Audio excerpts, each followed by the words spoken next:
Agenda additions and approval. Councillor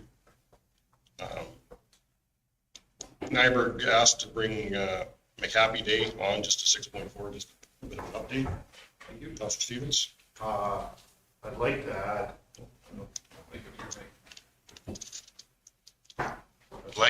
the White Sands Road Agreement, now that we've made some progress there. 6.5. 6 points, is that 6? We don't have old business anywhere, do we? Yeah, no, 6.5 would be appropriate. I don't think the agreements come before council. It's road use. And then, Mr. Chairman, if we could just add 13.2, on another item on our camera agenda, just for a land purchase under section 25 of the FOIA Act. What's that under, Andrew? 18.2. Yeah, in camera 13.2, land purchase under section 25 of the FOIA Act. 13.2, right? Is there any other additions? I'll give you a motion to accept for adoption with the amended additions. Seeing no other questions, I'll call the questions. All in favor? And that would be carried. Minute approval, April 12th, 2023 regular council minutes and April 27th, 2023 committee of the whole. Councillor Stuhlberg? I reviewed both sets of minutes. I could see no errors or anything. I moved them as presented. Any questions, concerns? Seeing none, call the question. All in favor? Carried. We have 2 public hearings starting at 1 o'clock. And we have delegations starting at 11. So we will move to 6, which is request for information, roadway brushing, 38-38, Councillor Nyberg. So, Mr. Chairman, thank you for that. I think we've had some discussion about that particular road, finding out that we don't actually have a registration on that road. It's a forced road back in 1955. I did actually talk to the grandson of the one side owner, and he mentioned that he knows that that land was donated to the county back then by his grandfather because he needed to get his equipment through, but that's neither here nor there, I guess. So I think we need to instruct administration to move forward with solidifying the either IE purchase or agreements to get that road registered in our name to do some brushing on it. I'll make that motion that we instruct administration to move forward with solidifying the registration of that road. Questions, Councillor Nyberg, or Councillor Tender, pardon me. I wonder whereabouts is this road? 3838, but nothing on township. 20 is the township road. 21.5, what is it? I can't remember what that one is. I'm trying to think it's 21.5. It's 3 west of Mace. Can you bring us on that? Yeah. 38 3A, and it's between, It's a forced roadway on it. Half section line, isn't it? yeah. Is that the one south of the highway? Yeah. Everything in mine is south of the highway. On here, I just see about a half a mile going south of the highway. Then it's down to, I'm not for sure I should put the person's name on it. But it was one that we used to, our bus route on there. 21.5? Yeah, it's 21.5, between 21.5 and 22.0. 22.0. Okay. Any more questions? No. Okay. Any other ones? All question, all in favor? Carried. Councilor's request for information, 6.2 Carlisle Estate paving, Councilor Nyberg. So, Mr. Chairman, this one again is in my ward, and the situation here is we have a Carlisle Estate that is in dire need of being resurfaced for sure. We had some discussion at our budget meeting about putting this in and getting it done. We ended up pulling it out. not that I'm in favor of that, I would like to see it go forward, but we do have the paving project that will be going forward next year at the airport, and I think maybe it makes more sense for us to tie in with that, hopefully, and see if we can get good paving. So next year I will be fighting even harder to make sure that that paving gets done. My concern with it is that we will have some maintenance issues go forward, and there will be some cost involved in that on a go-forward basis, but I've been assured by administration that we will take care of it as best we can, so just so that everybody knows that that's what we were doing and more for the general public's idea of what we're planning and going forward with, because there was a number of people that assumed that we were going to do it this year, and as things change, we adapt and we've moved forward, so just more for receive for information, Mr. Chairman. Any other questions or comments on that? Councillor Stevens? Next year makes a lot more sense to me as well, just because then it allows us to complete our storm drainage work to ensure that any investment we make is going to stand the test of time. And that's a good point, Mr. Stevens. We do have, I think that's finalized now, is it not? That I Yes, think I've Press seen. is working on that, and we'll get some communication out to the residents of Carlisle Estate.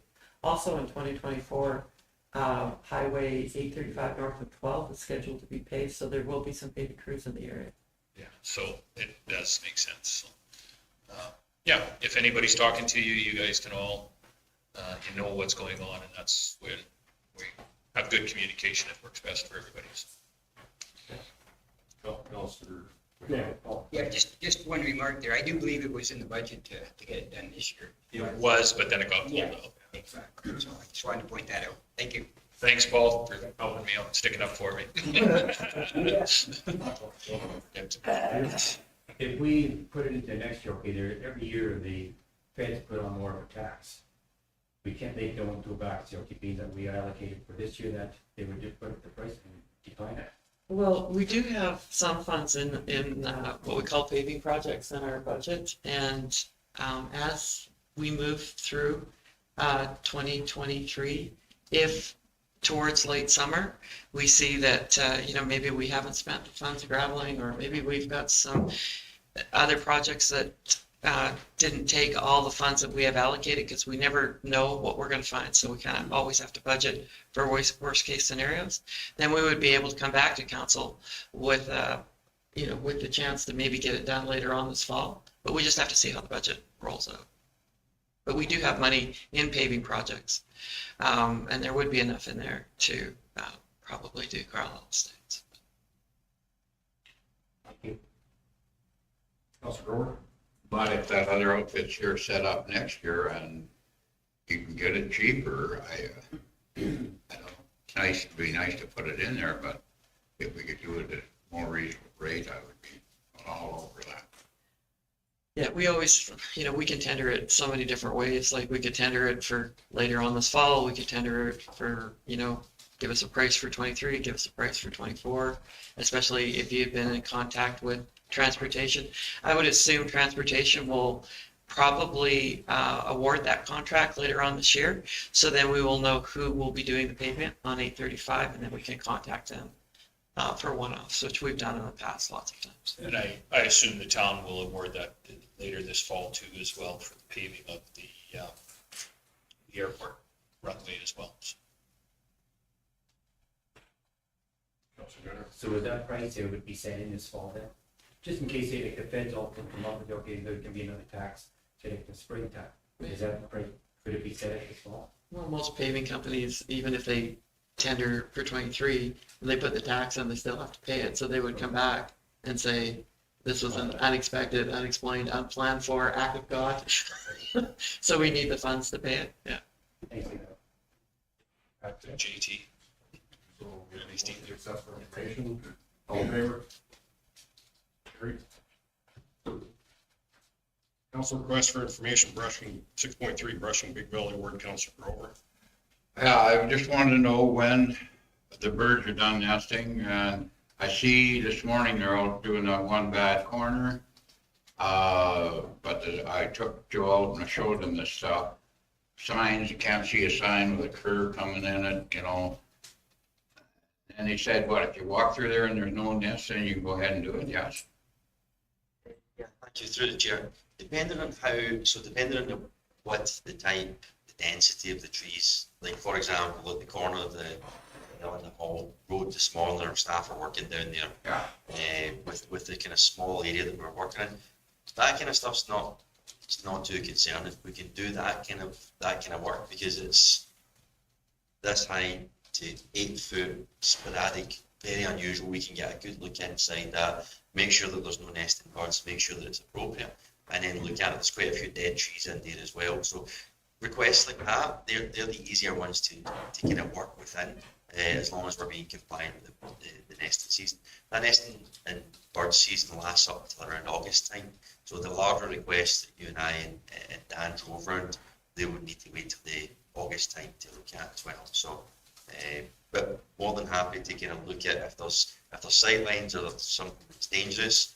Sightlines or them signs I showed you? Yep. Yeah. Yep. And the other one is, yeah, they've got little bitty tiny scrub brush. Good. When, like that little skid steer would do that, just wanted to bring it to everyone's attention, what was going on, why I wanted some of the stuff done now. We could hire a biologist to go out and inspect the site, and then if they gave us the all clear, we could maybe go in and do something, but Okay. I have no idea what a biologist would cost. They want to come and check my sloughs and all that, maybe I can come run down the road and have a look at it, something that is actually should be done. That's a different budget. Yeah, I know it is. Cameron? Yeah, I just, on your screen here, I've got a chart of what the species that the bird database demonstrates are within the county of Stettler, and what their anticipated nesting periods are. So these are the ones that the federal regulations would prohibit us from disturbing their nests when there is a live bird or viable eggs. So they actually don't recommend actively looking for nests anymore. They recommend doing nest surveys. But that would be a biologist, as I've mentioned, with a high degree of experience. So this kind of shows that our earliest species are in the mid-April range is when they start showing up, and the latest species to leave are into the late August range. But most of them will be 15th of July. Yeah, we have to watch for all of them. So it's basically it's a big chunk of time that gets covered by these migratory species. They're still nesting in August. Yep, some of them are. Just a question back through Public Works though too, when you're doing the mulching and stuff, is it better in the winter or better through the summer, or when is our best period to get? Thanks very much for the question. We found it this year, so at the beginning of the year, so if we look at January through April, we've still got quite a lot of snow on the ground, obviously, so it's quite difficult for us to go in and do mulching. We're actually going back just now and taking some of the stumps back down, so we're not doing the work twice, but there's certainly some cleanup and some operations work to get back on it. So I would suggest that the latter part of the year is a better thing for us to go in and do mulching. Yep, absolutely. The recommendations from Public Works is starting to fall though, because of. As long as you can do the signs in the real bad corners, I don't care. Mr. Chairman, I think, Joe, you were going to bring back a little bit of an update of what happened with this year's brushing program and go forward as far as when we talked about doing some of that contract work. So I think that might be when we can get a better look at this for sure. But for that, Mr. Chairman, I'll give you a motion to receive So this. the contract, so that contract work could start in August, end of August. I think some of it already has, so I think we'll get an update of what went on and how well it worked and what didn't work. So I think that's on a go forward basis. So we never got all the contractors that are contracting in this county doing it either. Thank you through the chair, and it's It was very rushed just at the last minute, just in case we started to kind of touch on it. I will bring back a full report for council on it, just as a brief update. I had sent Andrew out a little bit of information on it this morning, not to get into too much of a conversation, because I understand we've got a very full agenda. This was the machine that we brought in as a contractor. We brought them in, they've worked for us, we've roughly spent around $19,100 so far. We've completed just over 2.6 miles worth of brushing with this outfit particularly. Some of the pictures, we've just included some very rough information on that as well. That machine itself is anywhere between $600,000 and $700,000, quite an expensive bit of kit. But the brake horsepower on that is around 400 horsepower versus the Caterpillar, the D3K2, which is around under 200 horsepower, so quite a significant different machine. Here's some of the specs, stats on it, quite interesting, but again, I can forward this on to you. It's not the report, it was just general information. Here's the locations that we've been working at. The Burgundy shows the locations that our team have brushed so far this year. So I believe we've got over 32 sites, 32 separate locations. I've listed those as well. The red stars are the 2.5 kilometres area that we were working with the contractor. So again, I'll put this in a correct, proper report for everybody. And then just below that, it's a couple of before and afters on what we've actually seen the brushing equipment doing on the 20-1. And then the one below that is on the 20-3. So really impressed with the work that they've done so far for us. And then really impressed with the team that we've worked with as well within Public Works.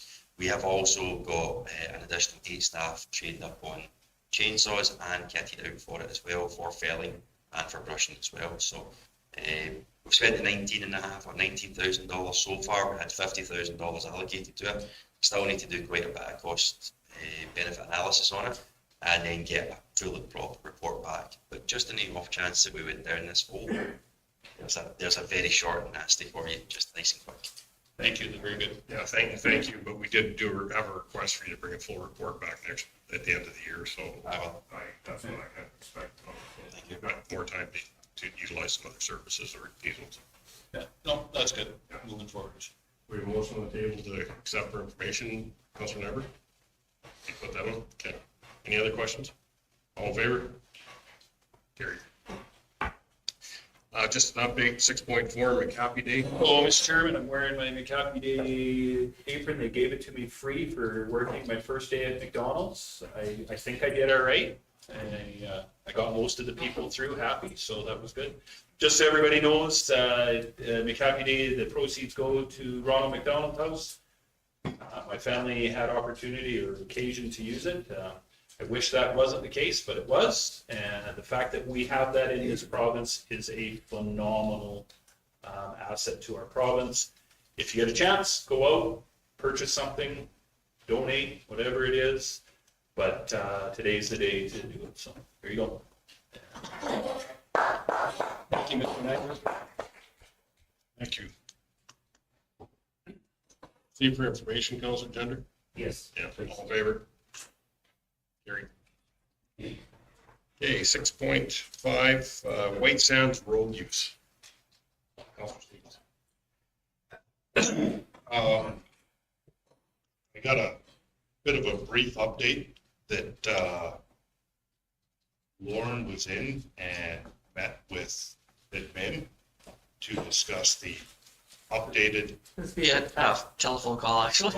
Okay, fair enough. The updated agreement, and I just wanted to make sure that all of council was on the same page with the current status. Yeah, so There was a couple amendments. yeah, I can give a bit of a background. As you'll likely remember, council instructed administration to provide a counter offer to their request to provide servicing at roughly the $40,000 mark a year back in October. We've been back and forth with Summer Village a little bit on the terms and conditions and working out an agreement.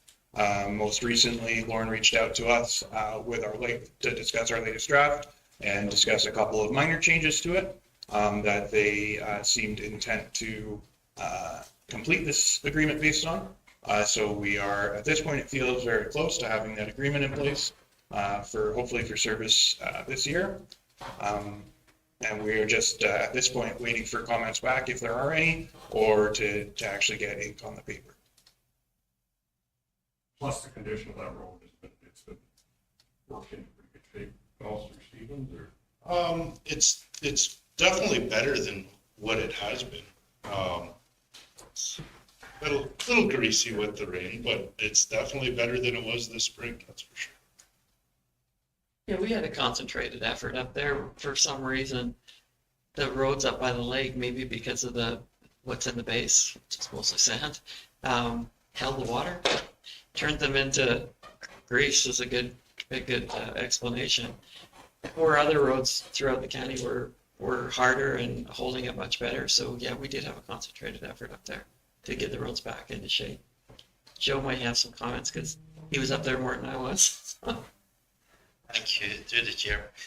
We recently just travelled 2 miles west of the Tower Road, which has put a little bit of additional gravel on that, and the team have been working on it vigilantly and have been in contact with both the councillor and a number of the residents from that area, just letting them know that we acknowledge how greasy and difficult the road conditions were, and their patience was very much appreciated through 2 or 3 days, certainly 2 or 3 very difficult days for us to go up and tidy up that road. And we just asked for everyone's patience during that time. People were very understanding, but this year I was told that those roads were not the normal condition that we would expect to see them in.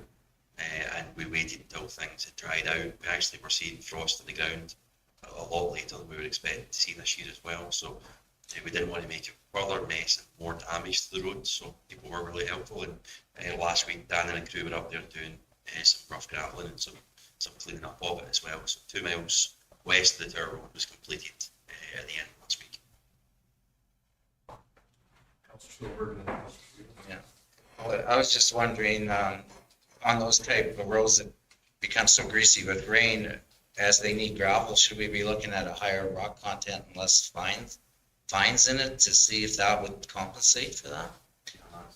That's a really good point. One of the things that Dan and I were looking at was actually doing a core sample for the road to make sure that we were clear on what the full composition of the road was as well, so that we could establish what would work better on a long term.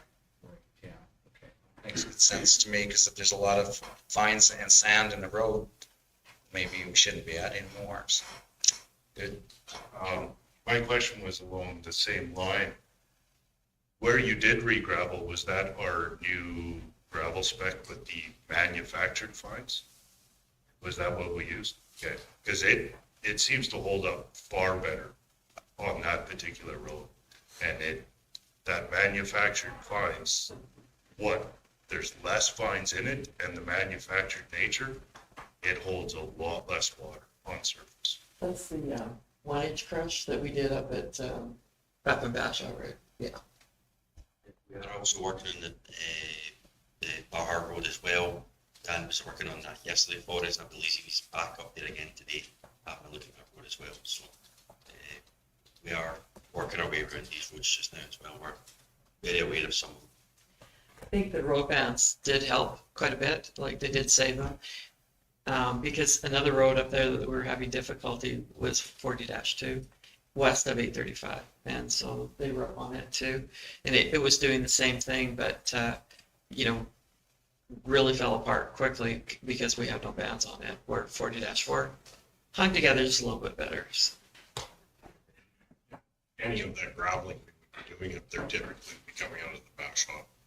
Yeah, just for proximity. Well, right now it's stockpiled with Highway 53 is our stockpile site, and it's the gravel that we purchased from the supplier. And Bashop's not our pit in Bashop, but the other one. But just from a proximity basis to that area, that's typically what gravel. Right. We did a crush up there and a little bit of a crush in Stormons when we crushed last. Just for Councillor Stevens, for what gravel we'd be using there, so. Councillor Grover?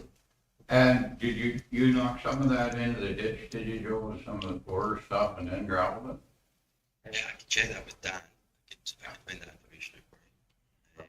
I know we've been up and down there with a lot in a while because we're looking at the white sandspole launch as well. So we've been on that road extensively for the last 2 months. I had a few ratepayers wondering why you did that, but I said it probably was no good. Dumped in the ditch, put good gravel on there, right? Yeah. It was And really then, so sandy. we put the 1 inch on there for sure, right? Okay, thank you. it's really sandy, and so I know Dan did talk about wanting to take some of the fines, knock them off, and then And redo it. gravel with decent gravel out of the shop. Yeah. Okay, thank you. Councilor Pender? Did that road receive any of the 1.5 inches from a couple of years ago? It did, but it always seems to. I think there's a monster in the middle of the road. He just keeps eating up our gravel. I think it's just the nature of the base. We try to incorporate it, and it just disappears.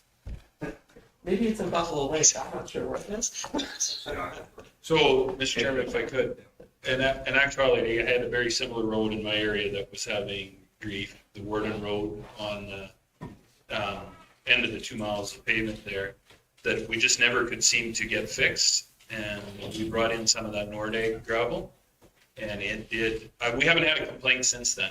So that worked. I'm just saying that it is one of those items, it was a little bit more expensive at the end of the day, but it definitely solved the problem without a lot of the expensive complaints that we got because of the large rock. It comes with no fines and it has fractured nice. So it does actually tighten up a road, and that is a heavily traveled road. So just a note. I was down that road yesterday. Yeah, it's not bad, but anyhow, I think you. You couldn't stand on it before at all. I've been down it, I was down it yesterday as well. Yeah. And compared to what it was, It's that is good, but compared to what it was. I can tell you the complaints and pictures I got, that is like driving on, yeah, it's way better. And if we do put that big rock in there, I think we should do what we did on the Rich Hill Road, where you dig a hole and dig a gutter, put that big rock in the bottom, and that road stands up like crazy now. Thank you. Okay. Any other questions, comments? I'll give you a motion to receive. Thank you, Councilor Stevens. All in favor? Carried. If I may, Mr. Chairman, once we get the final draft back of the agreement, we will send it out to council for final approval.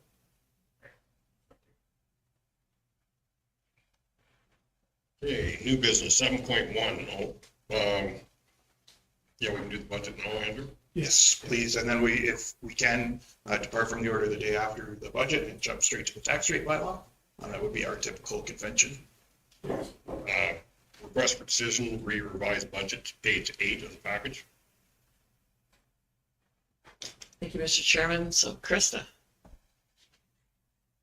Thank you. So as you can see in the budget or in the package, the revised budget is there. We do have a couple of changes that we did put through, some things that were identified with deferred revenue that needed to be brought back in. We had some changes with MSI funding, as well as some capitals and items that we needed to right size. That being said, as you'll see in the proposed tax bylaw as well, you're going to see an increase in the taxes.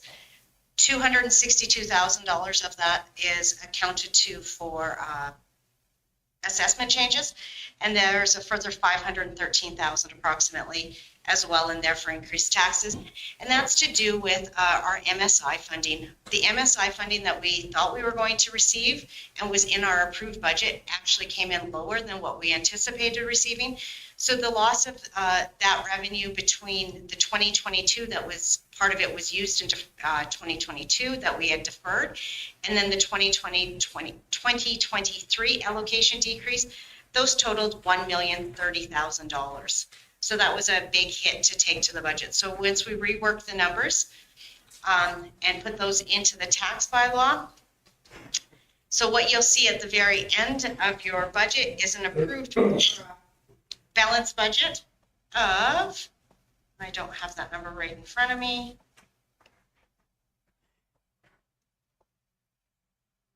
Sorry, I can't see that, Andrew. 1673. Thank you. So $1,673 is our bottom line with all the changes we've put in.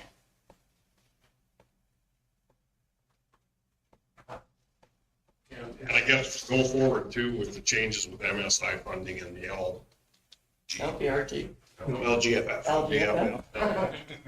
QRT is a element signature. Those conversations are still going with RMA and AM. which was the urban and rural, trying to come up with what is a fair funding model. So I just, for public to know, that is where we're representing right now, trying to get the fairest shape we can to what replaces our MSI funding. Councilor Stover? Yeah, I would like to make the motion to approve the revised 2023 budget as is recommended and attached in the agenda. Questions, concerns? I'll call the question. All in favor? Carried. So then you said we can go to Yeah, we can skip straight to the tax rate bylaw, 10.3 then. page 73. 10.3, 1696-23, tax rate bylaw for first, second, and possibly third reading, page 73 of the packet. Thank you, Mr. Chairman. Krista, do you want to speak to this, or do you want Sharon to speak to it? We'll let Sharon speak to it. Hi, with the County of Stettler 2023 budget, the 2023 tax rate bylaw is the proposed 5% increase to farmland, 1% to residential, and 3% to non-residential and machinery equipment on the municipal tax. With this increase, the total amount is approximately $376,351.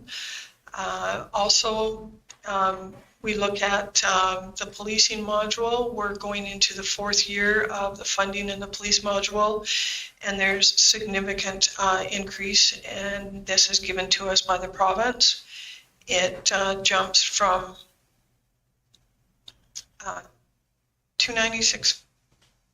643 up to 436, 270 in regards to what they request for their requisition. We also recognize and continue to dedicate time and lobbying effects towards capitalize on grants, funding opportunities and support. We continue to lobby to rectify cost efficiencies, identifying between our municipality and the province. We identify the province determines and continues to determine what our municipality will owe in the seniors and the senior in the education and the senior housing requisitions. Based on what we are supposed to collect in taxes from in industries and also from our ratepayers. And in the last few years, industry has not, I guess, paid their full amount in regards to the recession and stuff that they've had, forcing the municipality to pay the requisition on the behalf to the province. We still have to pay the full amount of the school requisition and the seniors housing to the province.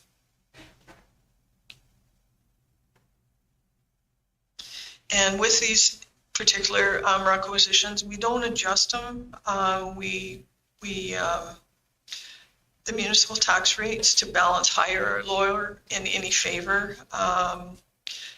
This balancing practice used by most municipalities works in a favor of the municipality, gives the municipality more revenue when the province requisition comes in lower. We don't do that. We do what they've requisitioned is what we collect in taxes. Also,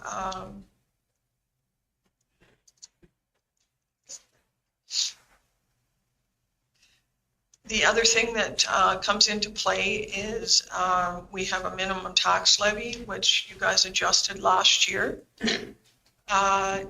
So initially what we're generating in taxes from the increase in 5% to farmland, 1% to residential, 3% non-residential, and farmland is $376,351. And the minimum tax levy will stay at $75 and will generate approximately $24,861. And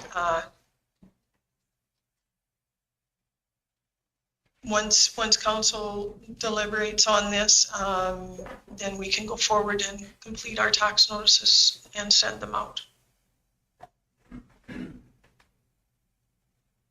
Questions, concerns? Councilor Stolberg? I'll move first reading. All in favor? Carried. So I'll give you second reading. Second reading. All in favor? Carried. Councilor Gender? Vote in favor. Go to third. Call question, all in favor? I'll give you the third reading for our tax bylaw, Mr. Chairman. Any questions, concerns? I have. Okay, Councilor Stolberg? I have a clarification. Just because percentages can be so deceiving with the 5% on farmland and 1% on residential. In Alberta, farmland is not taxed at its full assessed value. There's a formula the government uses to assess farmland cheaper. So a quarter of farmland could sell for the exact same amount as a residential house. And yet the house could be paying $3,000 in taxes and the farmland could be paying $300 in taxes, and they actually sold for the same amount.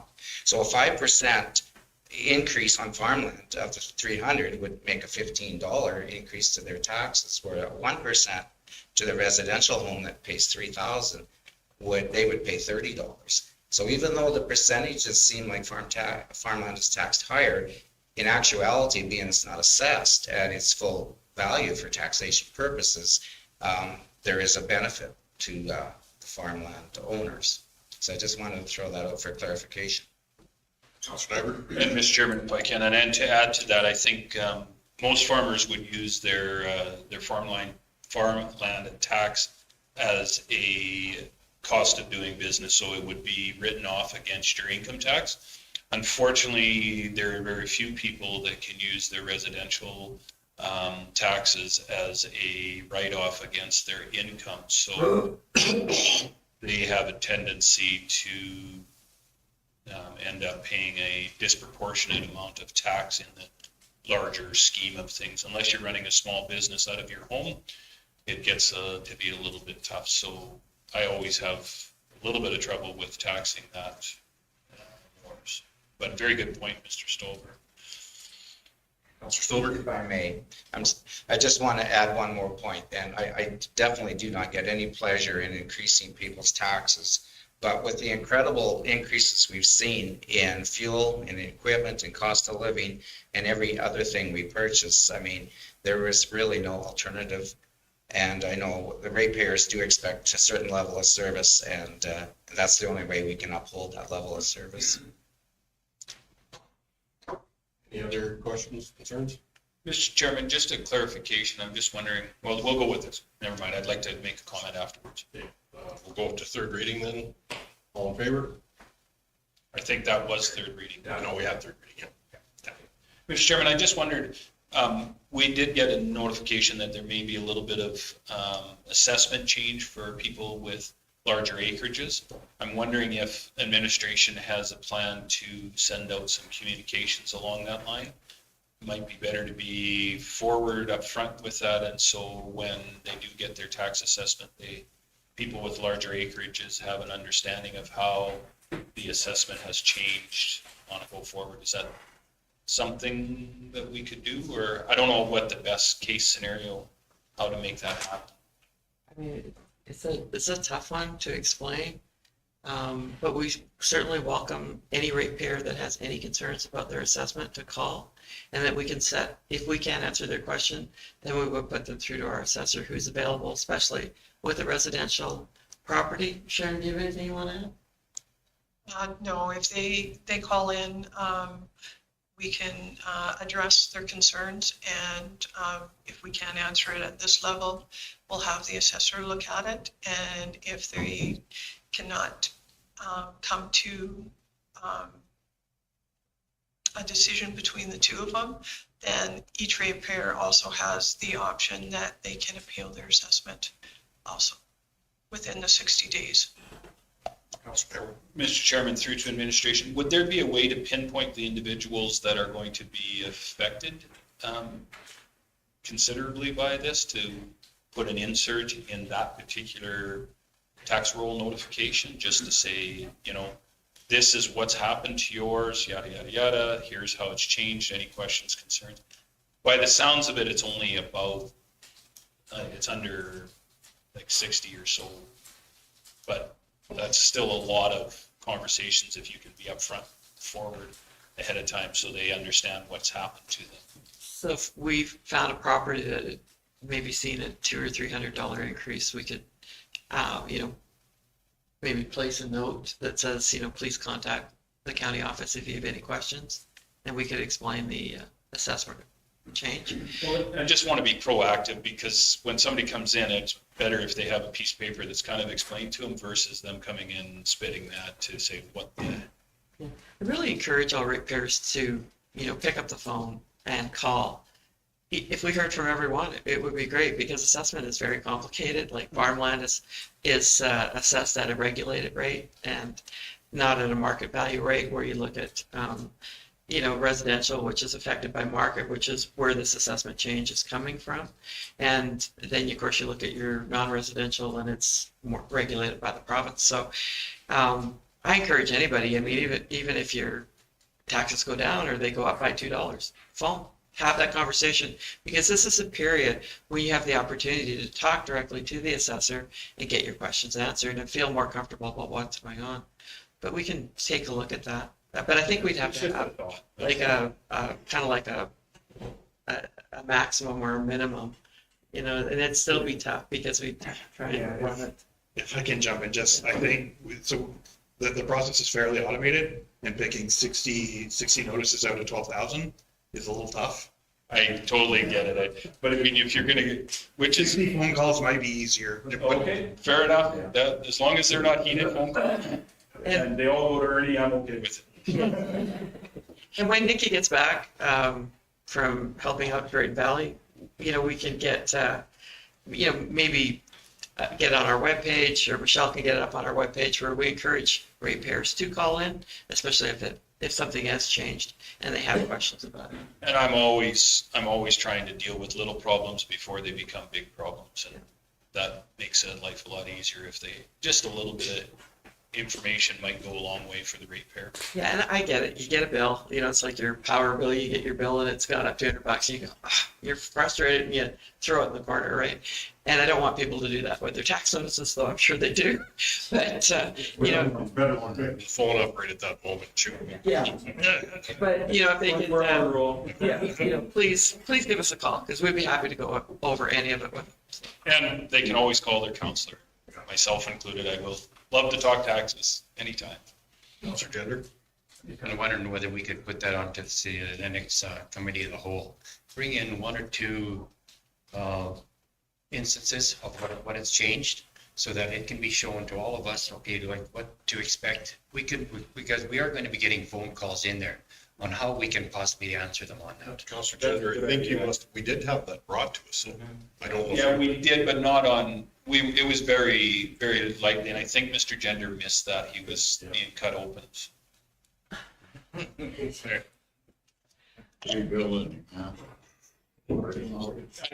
Gender, I think that's a good idea, so that we can have that conversation. All councillors would be able to have a better understanding of how to answer the questions. I think that's a great idea. So can we put it on the next COW, please? Thank you.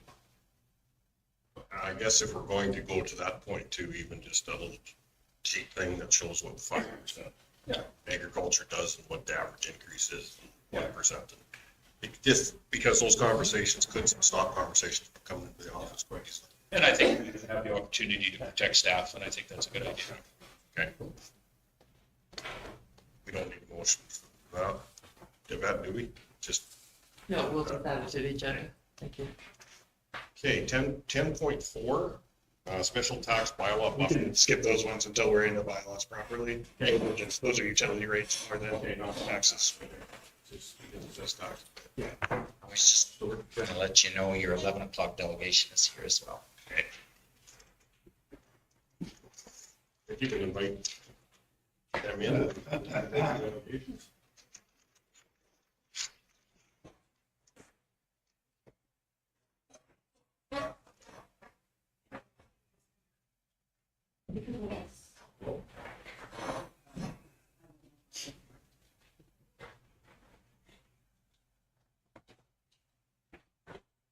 Bradley, we'll start with introductions so you see some of the faces at the table here. We'll start with you, Joe. Director of Operations. Attorney Gender, good morning. Larry Clark. Dave Grover, Big Valley's Councilor. Justin Stevens, good morning. Russ Stulberg, Councillor by Morandiang. James Nyberg, First and South Board Councilor. Legislative Assistant. Andrew Burchick, Director of Municipal Services. Cassidy, senior. Sharon. And Christopher Nelson, Director of Corporate Services. If you'd like to do your introduction. So, my name is Brad McCollum. I'm temporarily assigned here in Stettler to the traffic unit. I guess a little background of me is I came from a farming community myself. I was raised on about 400 acres of mixed wood, lumber, and beef, dairy type operation. I have a background in mechanics. I worked for Irving's on the East Coast as a team leader, and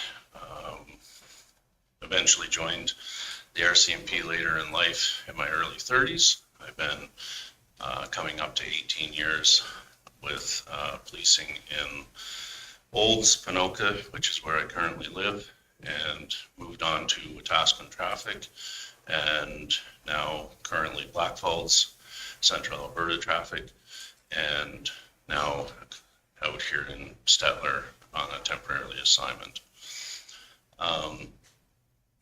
Just wanted to get to know everybody, see if there's anything that you guys are looking for from us on the traffic side of things. I work quite frequently with Clint and his team and have a great working relationship with him. Because of how long I've been in this general area, I was a great friend with our late friend Bruce. In fact, he spent his whole time in Vashon, Stettler, trying to recruit me to his office. He mentored me a lot. Sorry.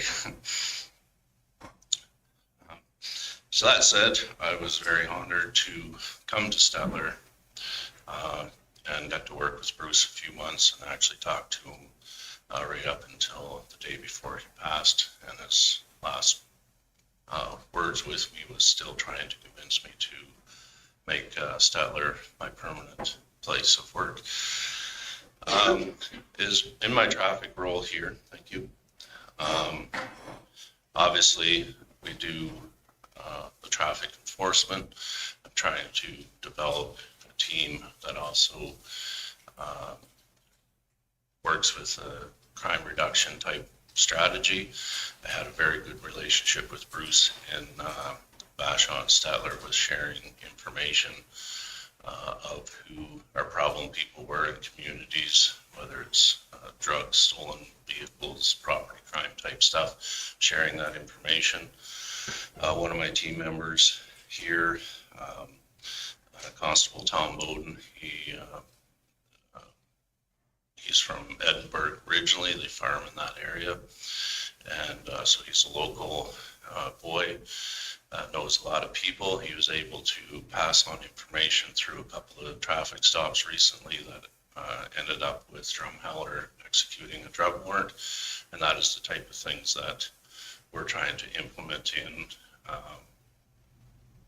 aside from the traditional writing traffic tickets. We also want to deal with that crime reduction strategy. I'm the provincial coordinator for a prolific offender program for impaired driving, suspended driving. We did 3 projects last year as the kickoff, and we targeted Clive, Erskine, and Alex. One of the 3 was very successful in getting the person counseling help outside of the normal, traditional, I guess, means of the justice system. The other two haven't quite bought into the whole program, but we have greatly deterred their ability to drive. So we're still working on establishing some more targets for the area and seeing where it goes. Yeah, so I guess any questions from you guys, anything that you would like to see in your communities? I know Clint has brought to me about the small villages around Buffalo Lake, working with him and his team, showing up there for both educational and enforcement, especially long weekends and stuff. And so once this wildfire situation gets under control, much of our resources right now, same as Clint, has been there. I was on deployment last week, looking to go back out this weekend and whatnot. But once we get back onto our feet again and things normalize, then we'll be back to working with Clint and his team. Thank you. So a couple of things. I played hockey with a number of members up in Ed when I was in Edson, and they were traffic. That Highway 16 corridor was very much the corridor for drug trafficking, and I think one of the officers was number 3 in the province for drug seizures. Not because he was in that, it was just because that's what it's. So great information gatherer. So a traffic stop can mean a big difference. So kudos to you guys.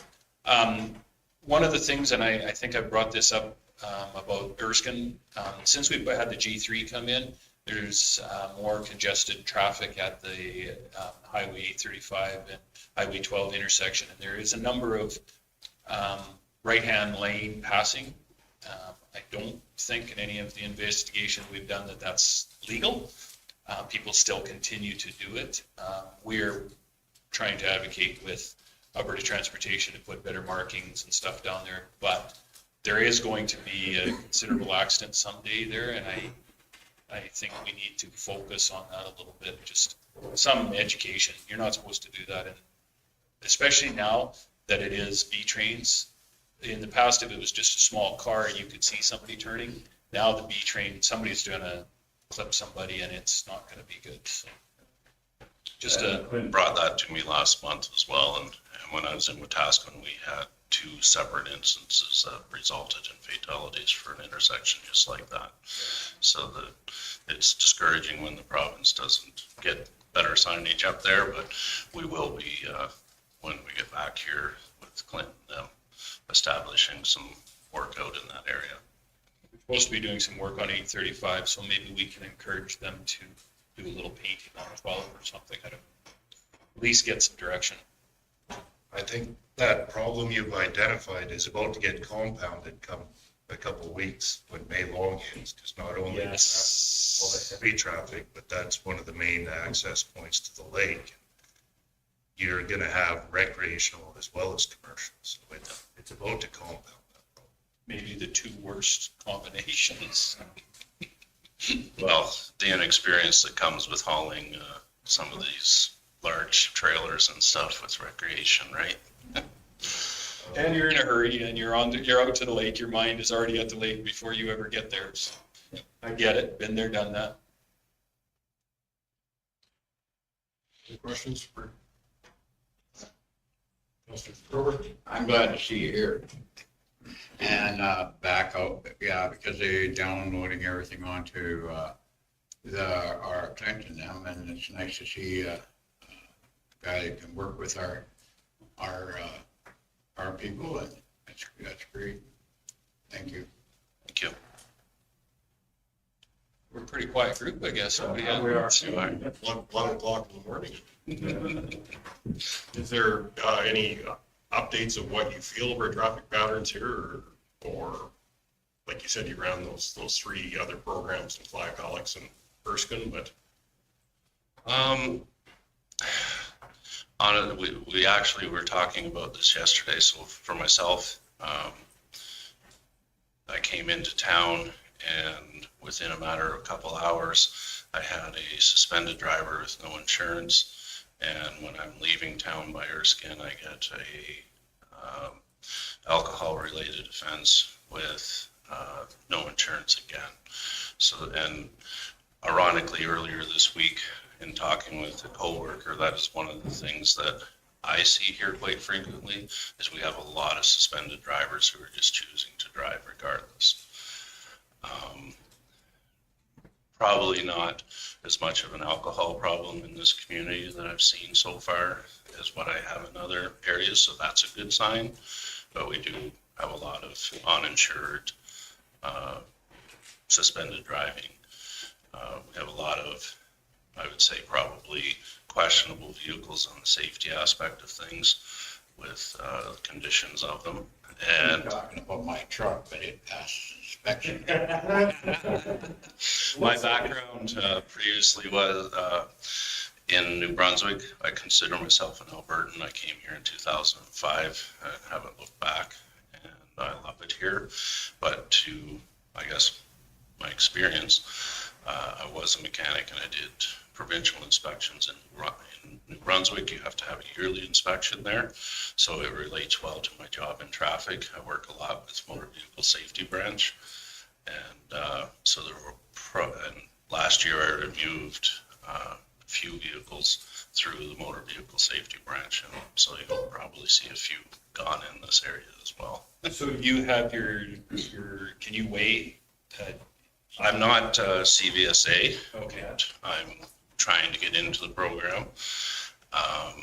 There is some downloading of that because we do, or I think our only Department of Transportation officer is leaving us here right away. So we're going to be there's going to be quite a hole left in our. I believe he retires next year. I work quite a bit with Glenn, if that's who you're referring to. Glenn and I are good friends. I've known him for a few years now, and I work quite a bit with him when he's in the area. So I have a class 1, so I do some commercial vehicle stops, but my experience mechanically is cars, pickups, and that's where I got my certification for in the East Coast. So is there, on the traffic side, do you have more guys that are training for scales or not? With the sheriff's taking over commercial vehicles, I think a large portion of that will be handled by them. I don't see the RCMP getting into a lot of that. It's a personal interest of mine, but in the grand scale of things, I don't think if commercial vehicles is going to be here with the sheriffs, then we'll let them focus. That's pretty big, yeah. We've got like I said, we've got a big hole here. Yeah. With Glenn missing. I think at one time we had 5 officers out of that office here in Stettler, and we're down to 1 now. Yeah. And he's set to, I think, when his wife says you're done, he can pull it down. Yeah. That's good. So on these ones that are coming up with the no insurance and all this other stuff, what can you really lay onto them? How can you keep them off the road? I find a lot in that area is it's difficult to say that 100% that you're going to keep them off the road. They're just going to find another junk car, put it back on the road. Now, with no insurance, what people don't realize is it's a $3,000 fine, which most of these people can't pay. And they'll have fine options, work it off type of things, but in a lot of cases, that comes with 45 days in jail. So when you start getting repeat offenders, eventually they will do jail time. The same with suspended driving. The fine is less, but if they do it enough, they will spend time, a certain amount of time in jail. So it's just a matter of keeping on top. Once you learn who they are, just keep looking for them. And hopefully, eventually you can keep them off the road, I guess. It's like you hear some of these stats coming, say, like from the federal side of where the repeat offenders are such a high percentage, but they're never able to slap their hands enough. Yeah. So I'm just kind of wondering, okay, so what do we eventually do with these ones that keep on snubbing like yourselves, ones that are supporting the rest of us? So when does it finally, does that time come and say, enough? Yeah, and that side of it is out of my hands, but I do know, I feel anyhow, that on the traffic side of things, sadly, sometimes it's a steeper punishment on the traffic side of things as it is more so than in the criminal side of things. So as I had said, these repeat offenders with no insurance are potentially going to serve 45 days. Like, there's no way around it. They either pay the 3,000 or they do 45 days in jail. And a judge can't change that. That's set in stone. That is the punishment in the Traffic Safety Act. Then you put them in jail and become a little more educated for something else later on. Well, Round. Thank you. We had one that got caught twice with no insurance here and no insurance in Big Valley. So when they go in there, do they get more of a fine than the one that got caught once with no registration or no insurance? yes, the way that it is set up, when you're caught, each extra time that you're caught, so I believe it goes from 3,000 to 5,000 on your second offense, and I can't remember how many days. So 5,000 would be how many days? I think it's around 60, 65. I can't say that for sure. I just want a rough idea. I think third time is 10,000, and I don't know what days are associated to that. Just a question too on when you talk suspended drivers, it kind of naturally goes to me that it would be impaired drivers, but are they suspended for a lot of different reasons, or is it mainly because you said it's not as much an alcohol issue as suspended driver's license?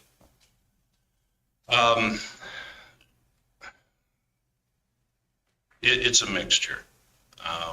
Some of them is alcohol, but you have a good mixture of people who get suspended by demerits, or you'll have certain people who were suspended 5 years ago on an impaired driving charge, but they've not met any of their reinstatement conditions that the province has for them to get a driver's license back. So even though the court orders, say, a year suspension for that impaired driver, if he does not meet those conditions continue with him until he meets them. So his suspension is continually ongoing until he takes the programs and steps necessary to get his license back. So that is some of the ones that we're catching that are suspended. I'm in a car, it was approaching me right in one of the highways in town last week, and it must have been in an accident because it was missing its whole front corner, which I was thinking this would be a little tricky to signal with a signal light in there. And I guess following up on Bruce's pitch, I think you should consider Stettler as your permanent home. Well, thank you. We won't let up on the pressure there. And Bruce definitely had our respect. Yes. Yeah, we miss him. I think they all have our respect. Anybody that's backing a gun, I'm Any other questions for?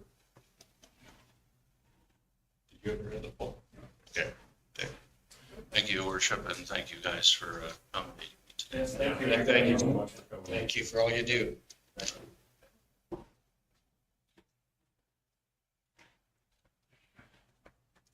Okay. So back to new business. 7.2. Is that not tied to the in-camera piece, Andrew? No, it's okay. Request for decision, Botha/Erskine lot prices, page 32 of the package. So thank you, Mr. Chairman. This is, we set some prices last year for the lots that are Erskine and Botha, and asked that we bring it back in a year for council to review, and we're doing that. And Sharon has done most of the work on this. So Sharon, did you want to talk about this? In our recommendations, we've gone off of similar as what we've done in the past, the assessment, which was established through sales, that the assessor has brought forward. So for Erskine, we're looking at asking the price of $22,880 for the lots in the new subdivision. In Botha, we're looking at $19,500, which is for the residential and the commercial lots in Botha. Basically, in those two subdivisions, there's only been two sales. They were one in Erskine last year that sold for $20,000, and which was below market value at that time. And the vacant lots were assessed at $20,730 to $22,880, depending on size. In Botha, there was a sale for $12,000. Again, it was underneath the value, market value, the offer. And right now in Botha, the assessed value for vacant land is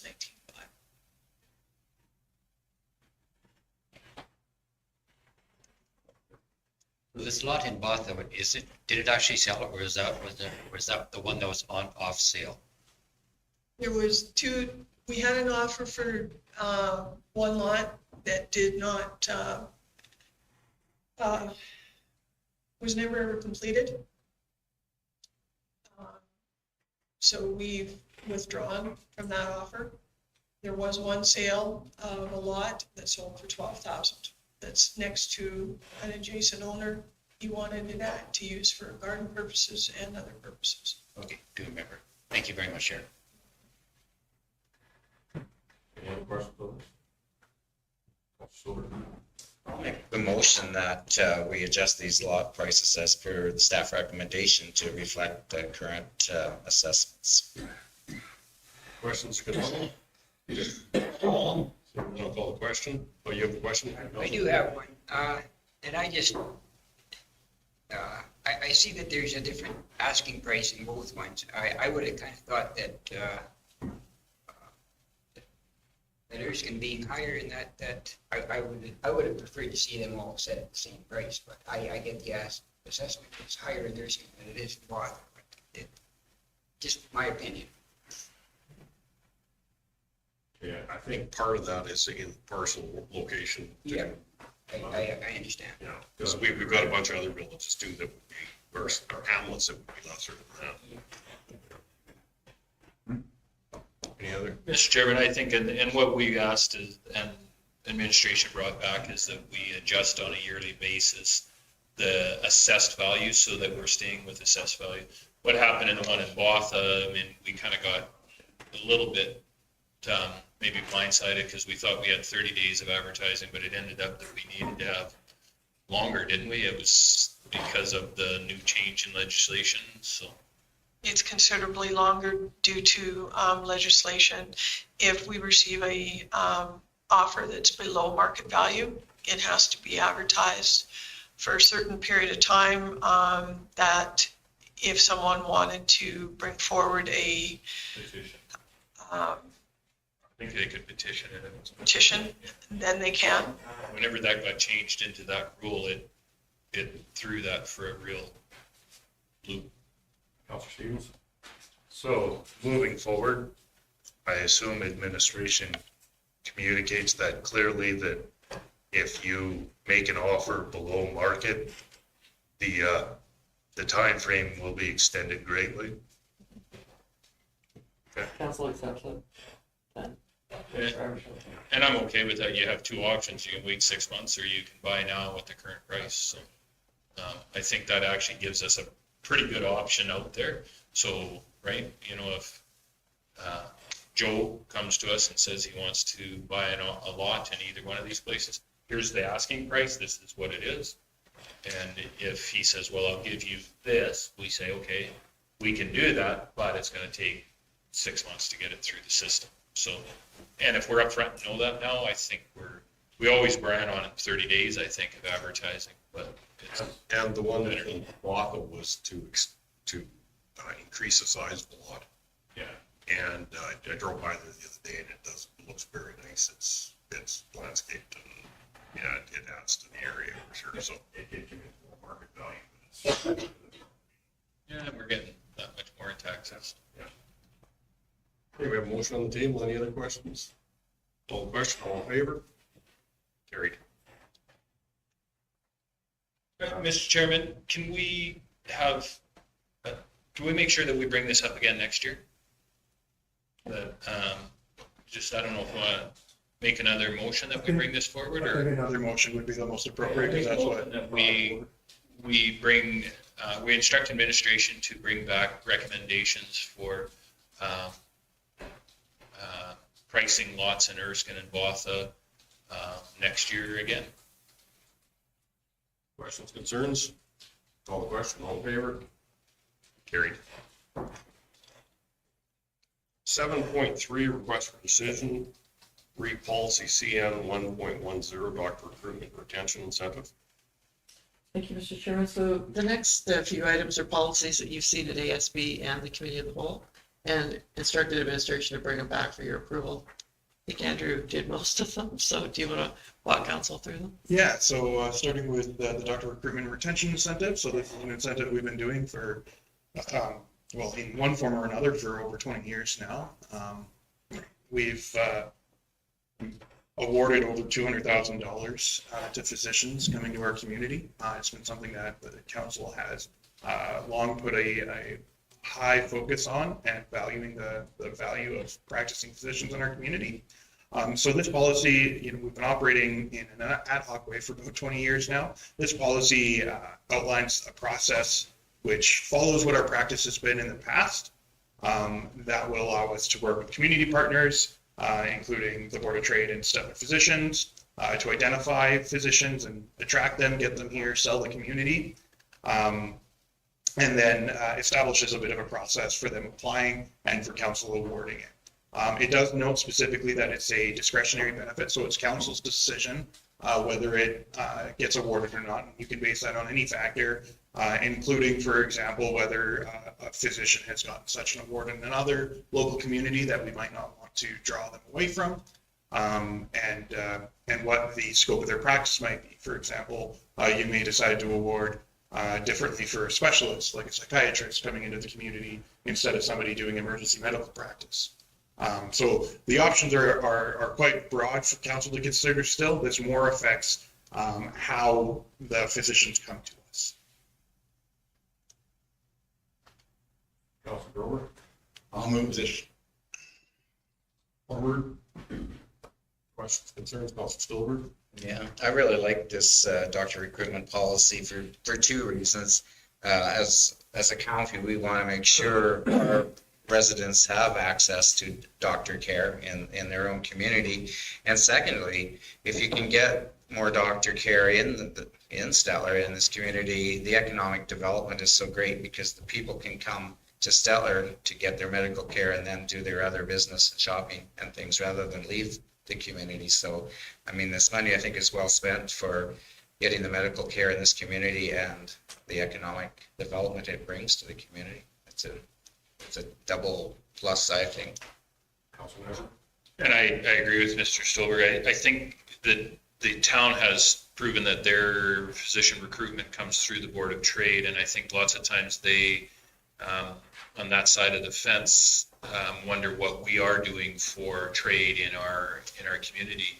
And I do agree with Mr. Stolberg that this is very much as much as it is healthcare and benefit of the health and well-being of our residents, it's very much an economic booster. And I want to and I think we talked about this in our budget item, where this comes from in our budget is to make sure that it does come out of our economic development budget versus out of either general revenue or health revenue, or however we do that. So that is something we've put in place for this go forward. We don't really have a place where money comes from other than taxes. Yeah, no, I mean in our general ledger, in our. Yeah, we don't have a specific ledger for economic development that falls under administration, so it's sort of side by side with economic development. We maybe could put a add a new line item to that so that it does, because we do a number of items that come from the Board of, or for Economic Development, is there not? Yeah, and we've always included them in either planning, development, or administration, but most of this has been moved into administrations. We budget for it, so we put the funds away, we move it into reserve and then access them as we have doctors come into the community. So is it possible in our administration budget to have a line item for economic development, and then this goes in and comes out of there? Probably we'd have to talk really nice to the Director of Corporate Services. It'd be a short conversation. I think it would make it a lot more obvious to anybody looking at it, like we could state then that that's really, if this is an economic development, I don't know what it's. I agree. And that's all, I just want to make it clear that that's where it comes from. Councilor Gender? I'm wondering, like, okay, with the Board of Trade, can we possibly have them working a little bit more on our other partner to kind of step up to the plate a little more? So if I can give you the information, the Board of Trade is a subcommittee of the town of Stettler. Yeah. So they will work hard for you, but you have to give them money. Yeah, we fund projects with the Board of Trade right now. So the Pheasant Festival is one that we've helped. I think the Steel Wheels Stampede has got something to do with the Board of Trade. We've helped with that. The fishing, the jackfish fishing, and also the Long Table Supper, we work as a partnership with that. They do the dinner and we do the tours. But as far as the doctor recruitment piece, that is the town council that makes that decision, and Right. I'm sure they do have conversations back and forth, but we can't mandate that we're going to trade like that. Yeah, because doctor recruitment right now, as I understand it, is the county of Stettler is funding it, but the town of Stettler is not. They're doing their through HS. Which all of us do through HS also, so. Councilor Crowley?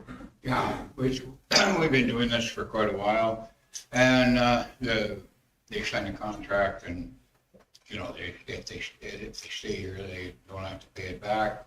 But at the end of the day, it works out to about $4,000 a year, and I think that's pretty cheap to encourage a doctor to come. Some of them don't come from a different country, they come from another place, don't have a lot of money.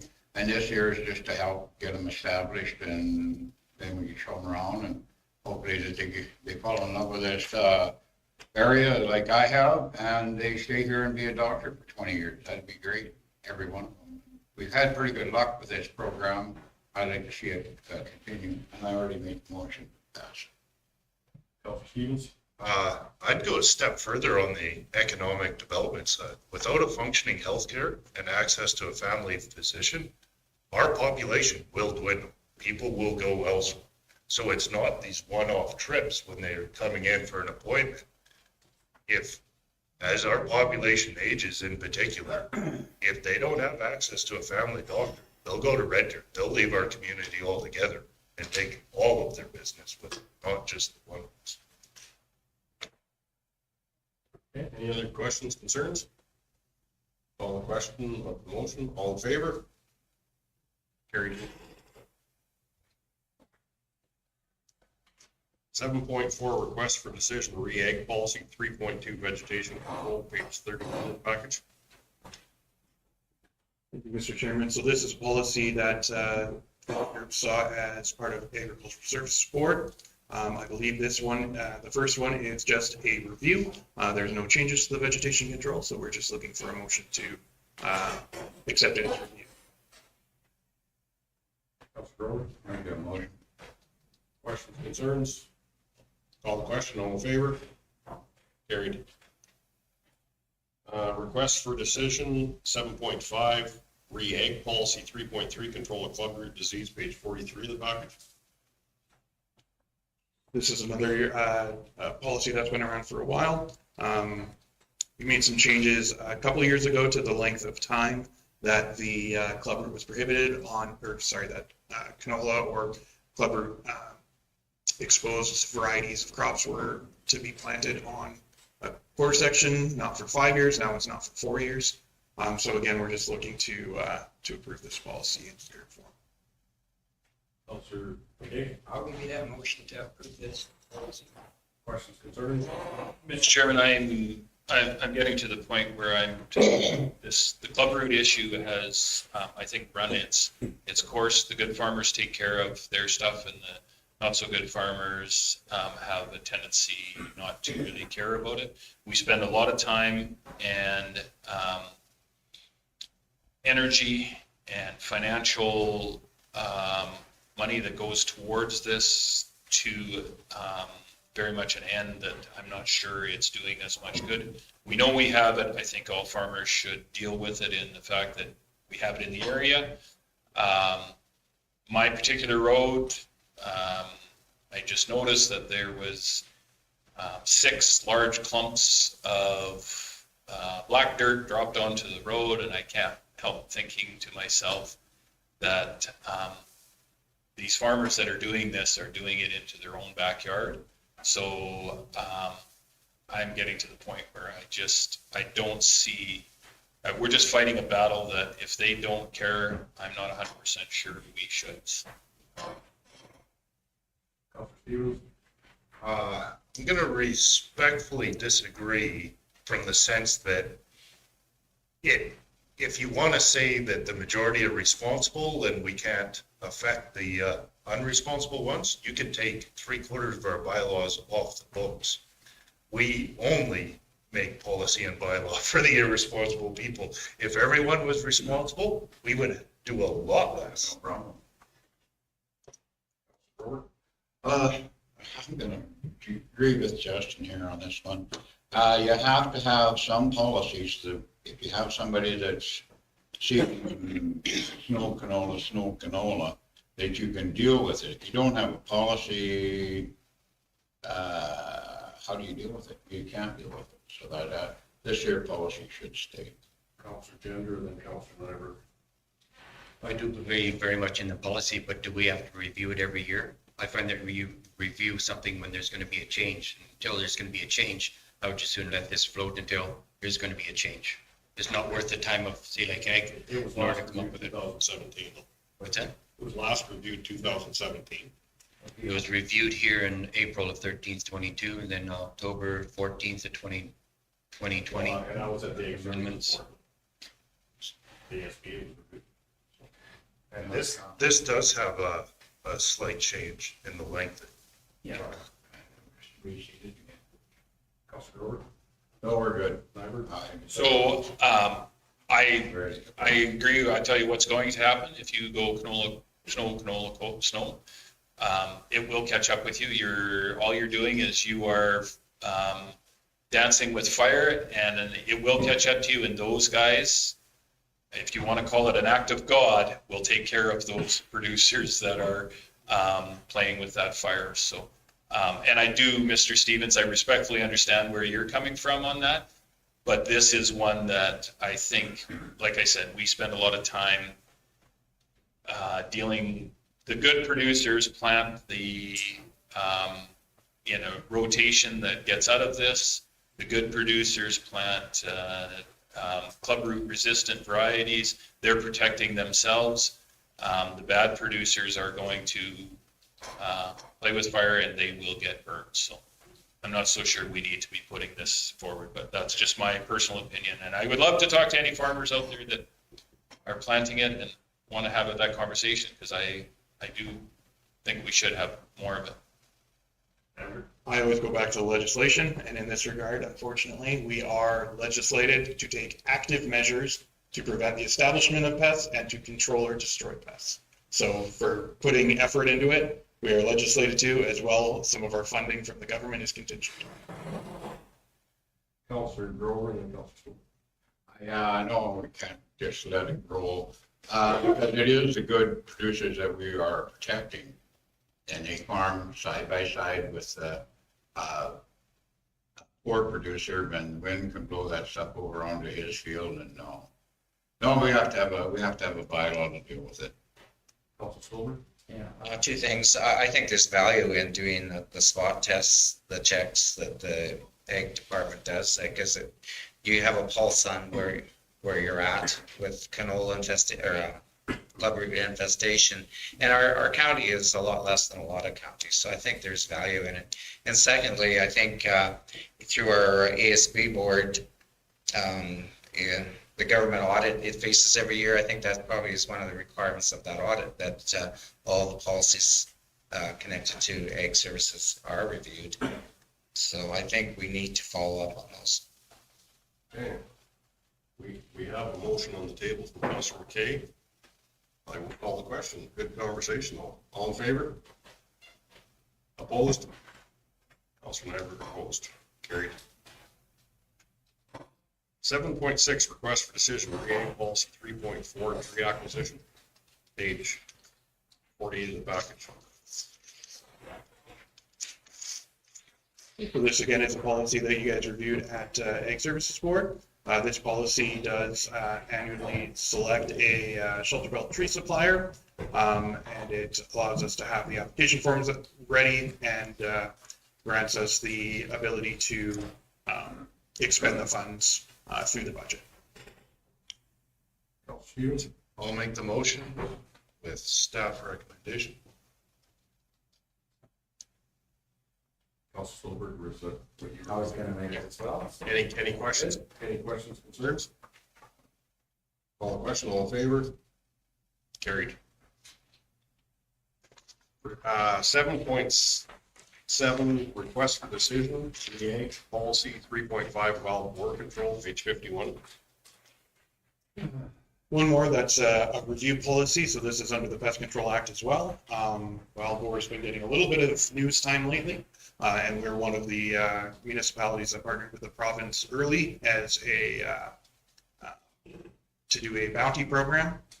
This is just supporting that policy. The financial impact of it is nil at the end of the day, because currently that $75 bounty, we pay it out and then we are reimbursed by the province for it. So we're just the I'll make the motion to approve the wild boar control policy as per the staff recommendation. Any questions, concerns? Councilor Gender? We still have 2 farms. I know the one. That's my understanding, yes, it's still 2, I believe. And on the inside of the fence, they're domestic wild boars. So. Any other questions? Seeing none, I'll call the question, all in favor? Carried. Request for decision, ag policy 3.1, grazing road allowances, page 55.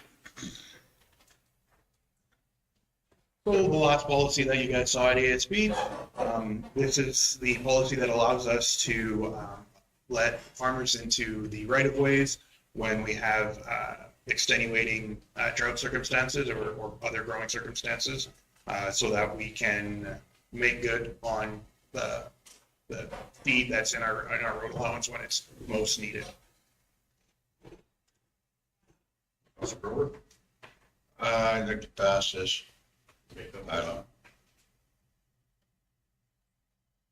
You'd like to make a motion? I'd like to make a motion to move this forward. Questions, concerns? Councilor McKay? I'm just wondering when this comes into effect, once the policy's passed, can that start tomorrow?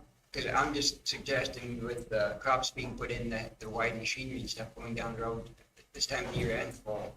Yes, if they put only 6 inches off the road, yeah, they could be tore out, and that's just a sight that I see. So. Yeah, so it's only in extenuating circumstances that we do it, and that's at the direction of the CAO or her designate.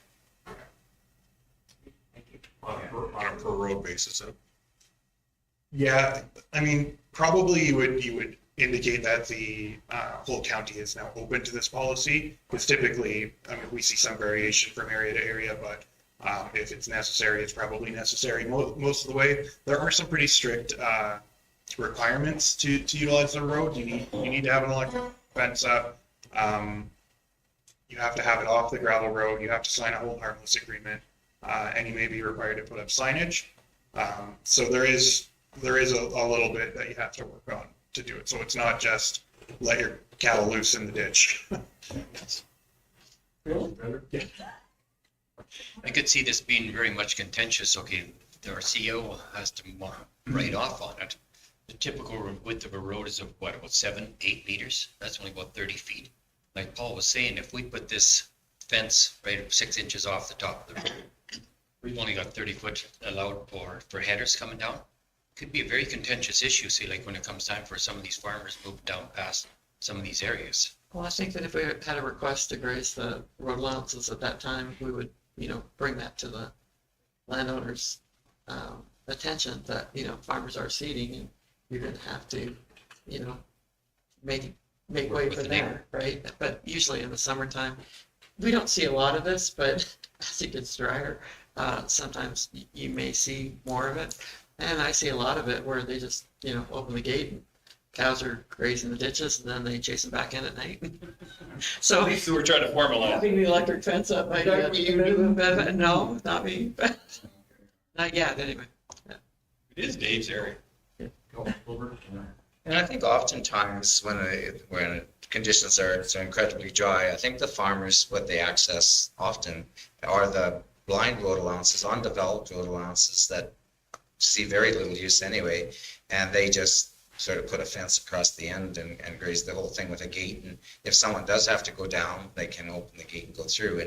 And then of course, if that's causing a lot of problems for people, they will notify the county and the CEO will relook it probably. But I think a lot of them, they're not running a fence along the whole length of the road anyway. And to follow up with that, I think it also gives us the flip side of that is when somebody does it that is not, we don't know about it or they're just out there doing it, at least it gives us that opportunity to say, hey, there is rules around this. This is what you have to do. So I totally get what you're saying, Paul, but at the same time, the opposite of having no rules gets down the road of chicken bylaws. Well, I'm not, Doing it whether we allow them or not, at least now we have some rules behind it. yeah, and I'm not against that. I'm just suggesting equipment could rip out that electric fence, whatever, and it's not at home or whatever, and now you've got cattle. Just putting that out there that I'm all for the helping out the farmer, especially in tough times. But it's just that hindsight that. Yeah, but in the past, we've had some people that were doing it without asking. Yeah, and it's not a big deal. It's just you have to be respectful of everybody around you. It gives that opportunity at least to have us have that conversation with said farmer that's putting up the fence. Hey, here's a perfect example of what you need to be aware of, right? I already made the motion, but what it does, I always tell them, hey, you can put them in there, put a bunch in there, and trade it down. Okay. And that's in a dry year, not an average year. So we've got the motion on the table. I'll call the question. All in favor? Carried. 7.9, request for decision, Seniors Week proclamation, page 58 of the package. Thank you, Mr. Chairman. So I hope Nikki's not watching because if I screw up, she'll be really mad at me. But June 5th to 11th is Seniors Week in the province of Alberta. And we just need to establish the formal recognition. So one, that the County of Stettler proclaim June 5th to 11th, 2023 as Seniors Week. That the County of Stettler number 6 participate in preparing Senior Week celebration activities in collaboration with the town of Stettler. And that County of Stettler recognize seniors at the senior centers in our hamlets and villages by attending events in their centers and providing food trays. And we've done this for years. Counselor McHappy-Nyberg. McAbey, you go ahead and pass. I would love to make that motion, Mr. Chairman.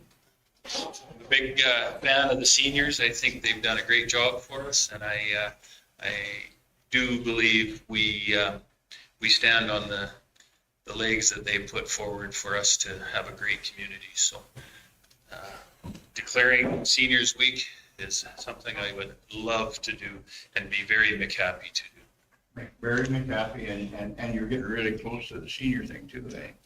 Okay, so we have a motion on the table. Is there any questions or concerns on this one? Call the question. All in favor? Carried.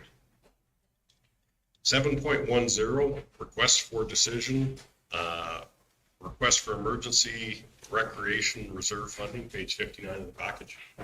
Thank you, Mr. Chairman. So the county of Stettler has been working with the Summer Village of White Sands to try and get their boat launch up and running a little bit before the May long weekend, and then to have it in better repair after we get permission from Alberta Environment to actually get into the lake and place some new ramps, and hopefully have this done before summer starts, so the July long weekend. So there are some pictures. The ice played havoc with the one boat launch last year, and there was only one available, and then it took out the second one this spring.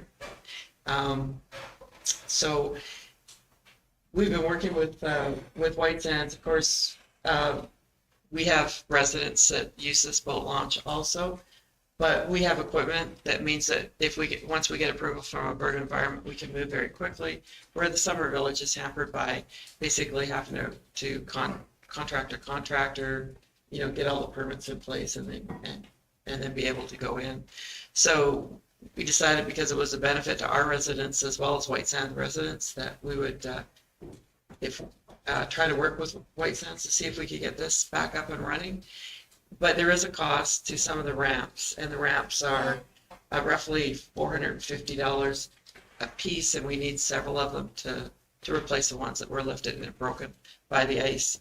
Right now, we've got an estimate on the ramps and some supplies, which is a maximum of $10,000. I'm asking, because it is an emergent issue, to take it out of the Emergency Recreation Reserve, which has a balance of $44,989. And then after the costs are done, the Summer Village has said that they would split the cost with us. So we would come up with a 50% cost for the county and a 50% cost for White Sands. And then they would pay us back, and basically we would put that back in the reserve. So that's basically the nature of what I'm asking council to approve. Mr. Stevens? I will make the motion that we proceed with partnering with the Summer Village and getting the boat launches repaired. I think the principle is sound that we've just discussed with prior with the road use agreement. We're going to jointly utilize something, then we jointly fund it. So I think this is the flip side to that same principle. Mr. Chairman, the only question I have is the 10,000 budget enough? I would hate to hamstring you and then we get to $9,000 and we're going, well, we need to spend another $2,000. I don't want it to be held up because of a minor dollar item. You can always give me more, but we feel quite confident that this will cover it because the ice has receded, and Joe and Brad and Dan have been able to go out and actually get wet and find out how many ramps are damaged. If it pleases council, I'd like to make an amendment to bring it to $15,000 just to make sure that we don't, I just don't want this to get to the point where they can always send it back to us, but this is going to be done within the next 2 weeks. And I don't want them to be looking back and going, oh, we need to get something out there. So with that, I'll accept that as a friendly amendment. okay. So Just a question I have on it too is what is the same thing going to happen this next year and the year after and the year after? We're not 100% sure, but we are looking at maybe doing some riprap to try and maybe keep the ramps in place. I think we're going with a little better quality ramp also, which has a little more weight to it. We're hoping for rain, lots of it, because this always seems to happen when the lake is low and the ice really becomes a menace to everybody. And so when the lake is higher, the ice doesn't seem to pick on things quite as bad. I think somebody's told me before we can't plan on hope though. Well, I'm, the eternal optimist, what can I say? Councilor Taylor? I'm just kind of wondering, like on the ramps themselves, is there a possibility of, say, like incorporating some local in order to pour these out, build them? Could there be a cost savings on there? Well, I'm going to have to let Joe talk to that because this is kind of getting out of my wellhouse. But I do know that when Joe and I toured, we actually have used the same boat ramps in Buffalo View Estates. So we were kind of hoping to buy some. And even if we have a couple left over, we thought that would be great in case something happens at Buffalo View Estates or again at White Sands, and we can assist as quickly as possible. We're also looking at buying delineator posts, kind of like the, the white ones with the black tops, but these would be probably be a different color, that we can put in along the side of the boat ramps, both of them, so that they don't back off the side and damage their vehicle. But Joe probably has some comments. Yeah, and thank you very much to the chair. We're in the middle of purchasing 2 different lengths. So the boat ramps that we've got in place just now are around the 12-foot mark. The ones that we're ordering, you can only get them at 10 or 14 feet. That's the only size we can get just now, and they're fairly inexpensive. That's a bit of a shock to me to actually say that, because everything else seems to be through the roof just now. But these boat ramps themselves are around $250 to $450 each. So I was quite surprised at that. I was quite happy to find that out. Leico have precast already in place, so we're looking at those ones. They do chain together, so we're looking at different anchor ideas, thoughts, and we are working alongside White Sands just now so that we work with their approvals. We've got delineators getting made just now in Public Works so that we can put them out there to make sure that it's nice and smooth. And whilst their staff were out there surveying and looking at the area, we actually observed that at various different points through the boat ramp that we had to get out to almost 100 feet in the lake for it to be around 3 foot. So it was quite shallow. So we are looking at different options just now as well. But for today, what we wanted to do is go down there and clean up the area, give it a nice, a clearer view of what we're actually dealing with. And then we're happy working alongside White Sands as well to make sure that it's safe for everyone. So fairly inexpensive, but by the time we start getting into, or when we do start getting into the water, things and costs get expensive. So silk screening is about $5,000. So it does get expensive quickly. So hopefully that gives a bit of an insight. Any other questions, concerns? We have a motion on the table, so for amended to 15. Okay. All question, all in favor? Carried. Thank you, Mr. Chairman. So we were able yesterday to get on to the shoreline of up at the White Sands boat launch, and we're able to take care of some of the broken ramps. So now I'll let Andrew show you some pictures. Sorry. Always good to have it approved afterwards. Yeah. Well, we haven't bought any ramps and we haven't put them in yet, but we're just, tried to clean up the area. Needs it. That's good. So, there'll be the Daredevil, I'm sure, that would probably launch a boat if we get the delineated boats up prior to the long weekend. Because where the ramps are, we kind of thought we might be able to put some riprap in there that you could get a boat out. But once we get the ramps replaced, it'll make it much safer and much easier for people to launch boats. So are we putting up some warning signs? Or use it at your own risk. Sorry, through the JIT, there is actually large concrete blocks just now delivered by White Sands. They have actually blocked off the area just now. I believe there's 6 or 8 large 1-ton concrete blocks blocking the boat ramp just now. So we're going to hopefully meet with White Sands tomorrow to discuss with them what their thoughts are, and we'll also tell them what we've observed, what we've seen. The boat ramp that's in front of us just now is around 4 to 5 panels short right now, so the ice has actually pushed all of the boat ramp up, so it's four panels short of where it currently is, and we haven't managed to survey what drop off we've got on it just now. So there might be a 6 or 8 inch drop off, which something could damage a boat with a maximum one. So when we get up there tomorrow, we'll get an idea of what their thoughts are, but it'll be over to White Sands to decide what they want to do next. And as far as that parking area, I know it's not this year project, but this just puts a gain to the fact of us working hand in hand with them to come up with a parking area where people can safely park trailers. Right, so White Sands is very favorable to our proposal for parking and some development of in and out kind of road. And that we also are looking to do a land swap with a developer up there so that, limits our costs of finding that area to make the parking available. Okay. Call the question. All in favor? Carried. Did Are we? I think we did. We're definitely in favor of it. Twice. Motion, okay. We have our second delegation, I believe. Dr. Ojo, Yeah. welcome. Thank you. And Councilor Grover. Yeah, this is my committee, and I asked him if he wanted to come here and meet my, county family. And he said, no problem. And then he was gonna bring his wife, lovely lady, and she's working. Oh, somebody's got to work, okay? And little kid, and he's got a 5-year-old, she's cute little as a button. If you could just get up to the, if you want to get up to the mic there and tell them where you come from and stuff. And we're all friends here, and we'll do an introduction. We'll do introduction to, go ahead. Yeah, we'll do introductions to Dr. Ojo. Starting with Joe. Joe McCullough, Director of Operations. Attorney Gender, good morning. Paul McKay, good morning. Larry Clark, good morning. Dave Grover. Justin Stevens, good morning.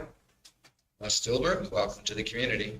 James Nyberg, Counselor for Erskine South Florida. Michelle Hoover, Legislative Assistant.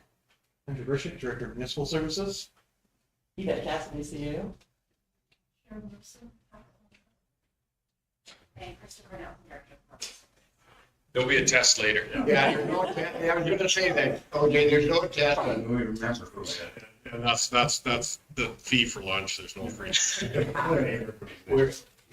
OJ has an appointment at 1:30 in Rainier, so, you can tell us where you come from, what your family is, and, then we're gonna break and go for lunch. Thank you, everyone, and I really appreciate this kind gesture.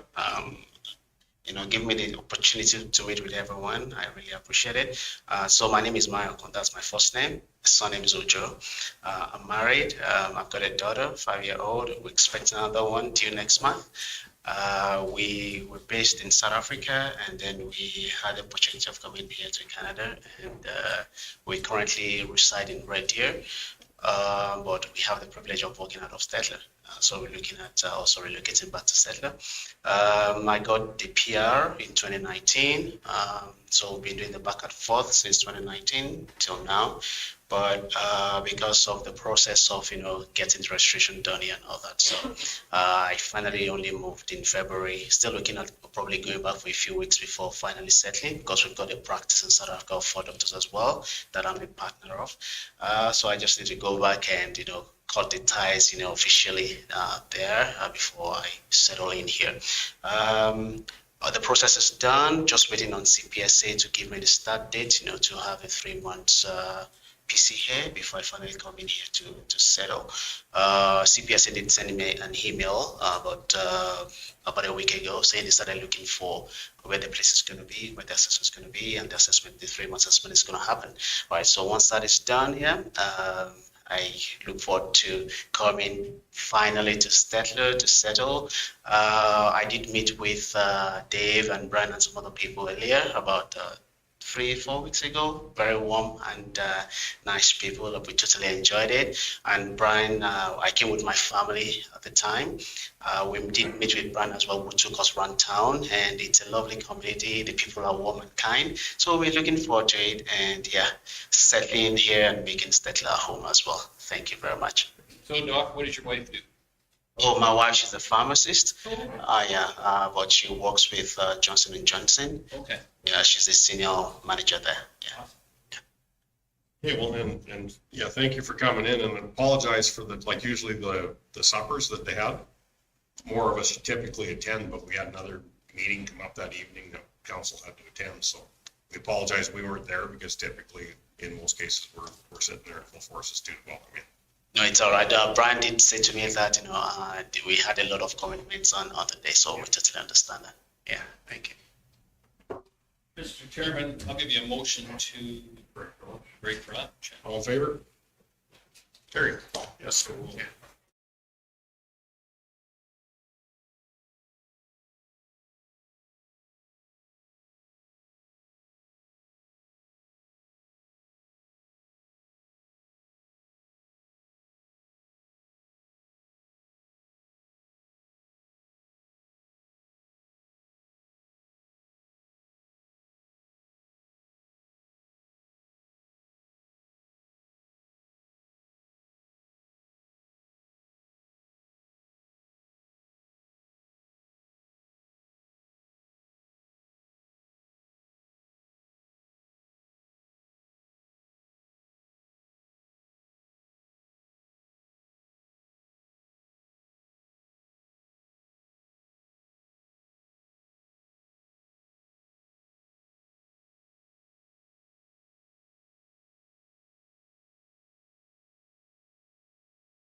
Moves us into number 4, public hearings, 4.1, bylaw 1693-23 amendment to the land use bylaw. Mr. Chairman, would we do introductions again? Yes, we can do introductions, starting with Joe. Joe McCullough, Director of Operations.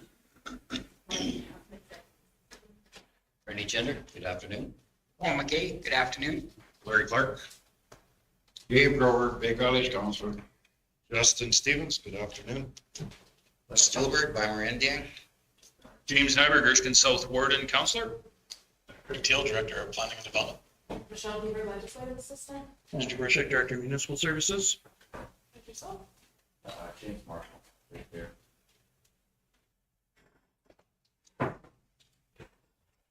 Okay, good afternoon. I will now declare the public hearing open.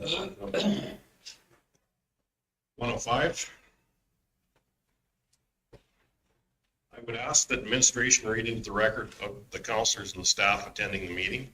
Members of the public making submissions will be asked to introduce themselves at the time of the submission. We can skip that as we just we did introductions. And it's on. Okay. The rules of conduct for this public hearing shall be as follows. Written submissions shall be tabled first and read into the record. Verbal submissions shall be considered second. To present verbal, please call, either attend or call into the meeting. Verbal submissions shall be limited to 5 minutes each.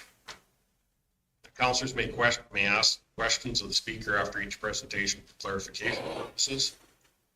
There shall be no debate between participants through the public hearing, and any questions from the floor shall be addressed through the chair. I will now call for any written submissions in support of the proposed bylaw. Clark, there are no additional written submissions. In favor or opposition? Neither. Okay. And I will now call for any verbal submissions in support of the proposed bylaw. To indicate that you have a verbal submission in support of the proposed bylaw, please press *5 or show that you have a verbal. Is there anybody online? No one online today. No one online today? Okay. So to clarify, this is for 1693, which -23, which is an amendment to allow for personal services facility on Lot 1, Block 2, Plan 1420412.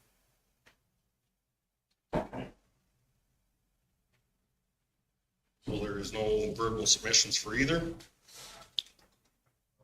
Hold on, I think. Oh, for this one here? I think you likely want the next. The next. I think I've got the number. Okay.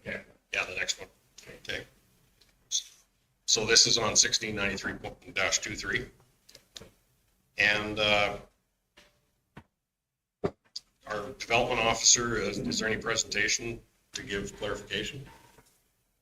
Just very briefly, Reeve Clark. So this particular amendment is about adding a personal service facility use to a set property within the Heartland Business District on the east side of the town of Stettler. It is in response to a request for a particular development in the Petro Canada site. And that particular proposed use of clinic and would definitely fit our definition of personal service facility, which currently is not listed in that particular district. So if council agrees to that use being added to that particular lot, then that allows the MPC to consider a development permit at a future date. You have no issues with that? Is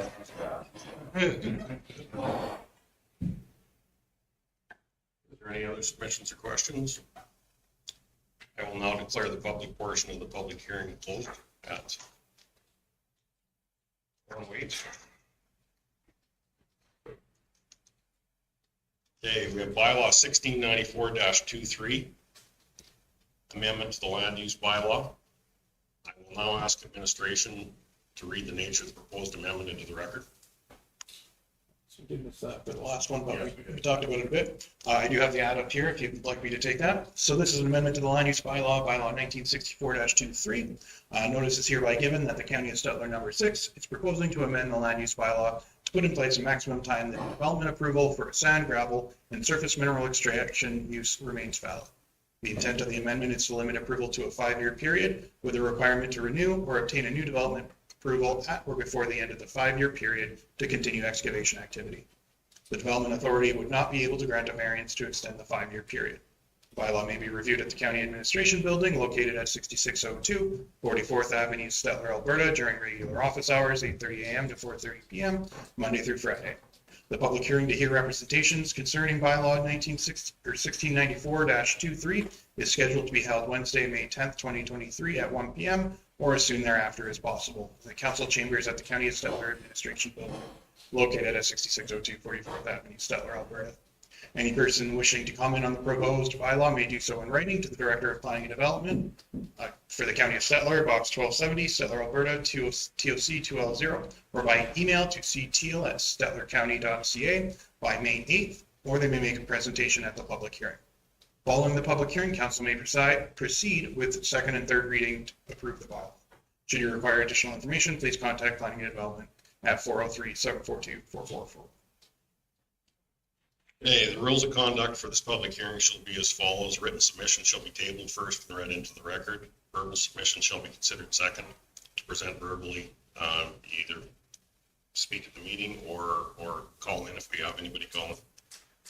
Councilors may ask questions of the speaker after each presentation for clarification purposes. There shall be no debate between participants through the public hearing, and any questions from the floor shall be addressed through the chair. And all verbal submissions will be limited to 5 minutes. Is there any written submissions? There are no additional written submissions or declared. In support or opposition? Neither kind of. Okay. I will now call for any verbal submission in support of the proposed bylaw. Is there any in support? And I will now call for verbal submissions in opposition to the proposed bylaw. James Marshall. 5 minutes, please. You bet. Thank you, council, for giving me the opportunity to speak to you here today regarding the bylaw. Although I personally feel your minds may already be made up on this, I would like to speak in regards to it. The intent and purpose from what I read of this is it's supposed to help with a review process, so you don't want to see a 10-year permit. Currently, I have a permit for 10 years. Every year, I have to submit an annual report, updated plan, essentially to say what the pit is doing and everything else. I think the intent is good, what you guys are trying to do, but you're trying to line it up with the Alberta environment, which is a 5-year reporting period. And the timeframes won't match in essence at any given time. And something to take into effect or into account is on a codes of practice, like a class 1 pit. It's a review process every 5 years. It's not a new permit or a brand new application. What I see with amending the bylaw the way it is now is in essence, studies in essence cost from $20,000 to $30,000 every time they're done to propose and send to county staff. Anyway, so some of these pits are not high volume, big volume pits, right? So we're talking $6,000 a year. It doesn't sound like a lot, but when you're only moving some of these pits 3,000-4,000 ton a year, it does chew into, it drives up the cost, makes it hard to compete with neighboring pits outside the county. Is one item I want to bring up. And the other is, in essence, whether a permit is for 5 years, 10 years, 50 years, if you're reviewing these permits every year on an annual basis, you know what's going on. When the development was applied for, you know what the development is.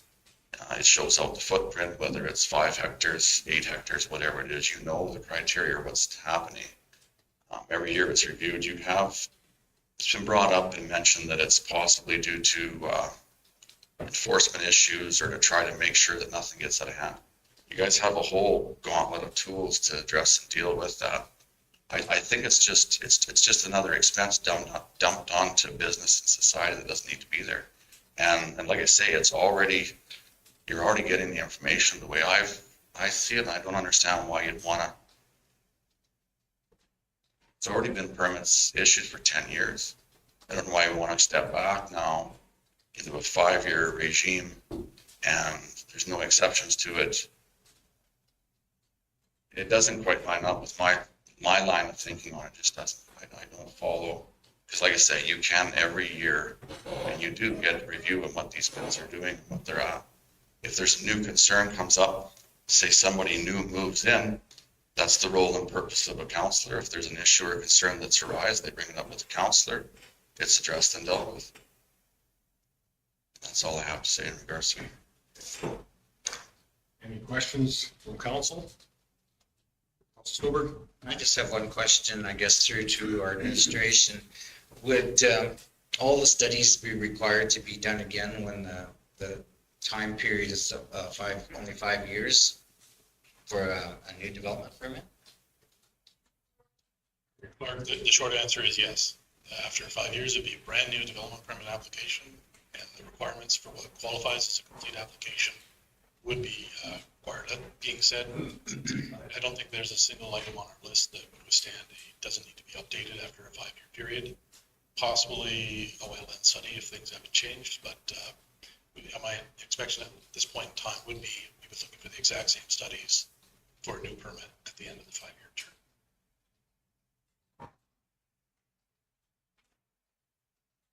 Any other questions?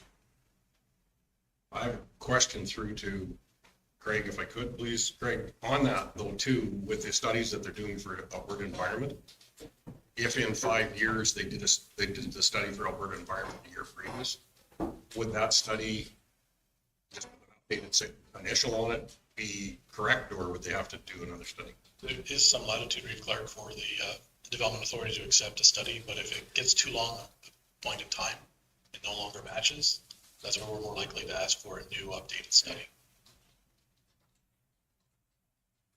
Any other questions? Councilor Never? Mr. Chairman, through to administration, we pretty much, the 10-year just was something that we tried just recently. I think we only gave 5-year permits previous, and going forward with, I think we've only given a couple of 10-year permits out. Is that correct? Reeve Clark, if memory serves, 1, 2, 3, 4 would be the number that MPC officially approved. So I think we've tried it, and I think that was an experiment, but previous to that, it was all 5-year permits, correct? That is correct. Prior to the last major update in this particular section of the land use bylaw, the setting was 5 years.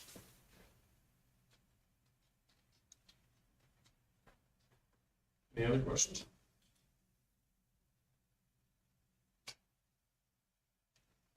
Questions for closing?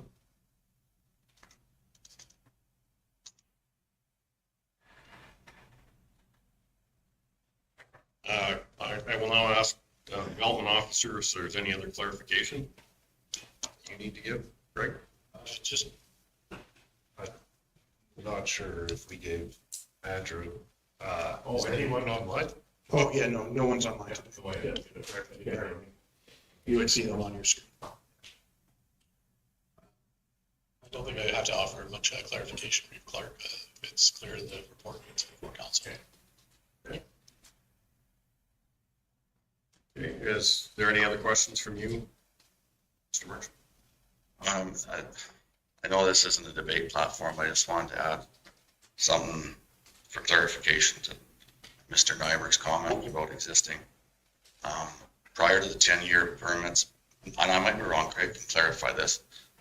Prior to that, permits were issued on like a 5-year. And I think the difference being that there wasn't all this extra cost and studies equated to it. And I think the original intent on it was to lengthen them for that reason. That's why I come forward to just to mention it, that's all. So yeah, that's everything. Thank you. Seeing no other submissions or questions, I will now declare the public portion of the public hearing closed at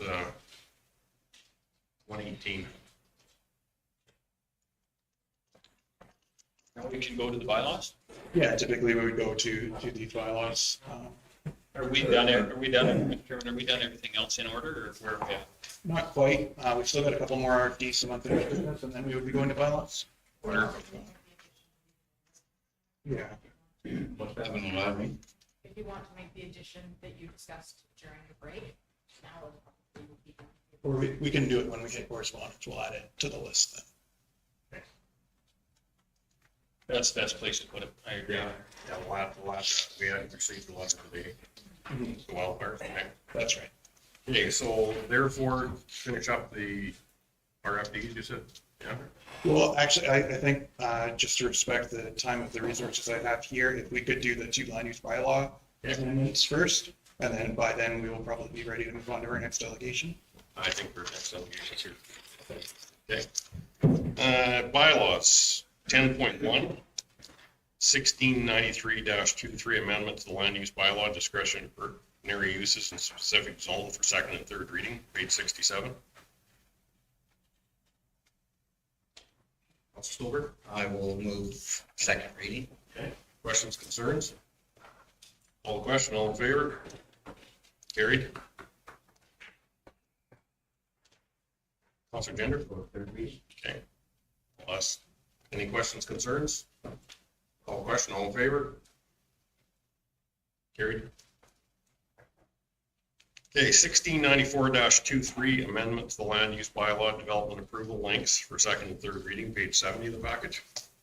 Councilor Nyberg? I'll give you a second reading. Questions, concerns? All in favor? Carried. Councilor Grover? Give you third. Questions, concerns? All question, all in favor? Carried.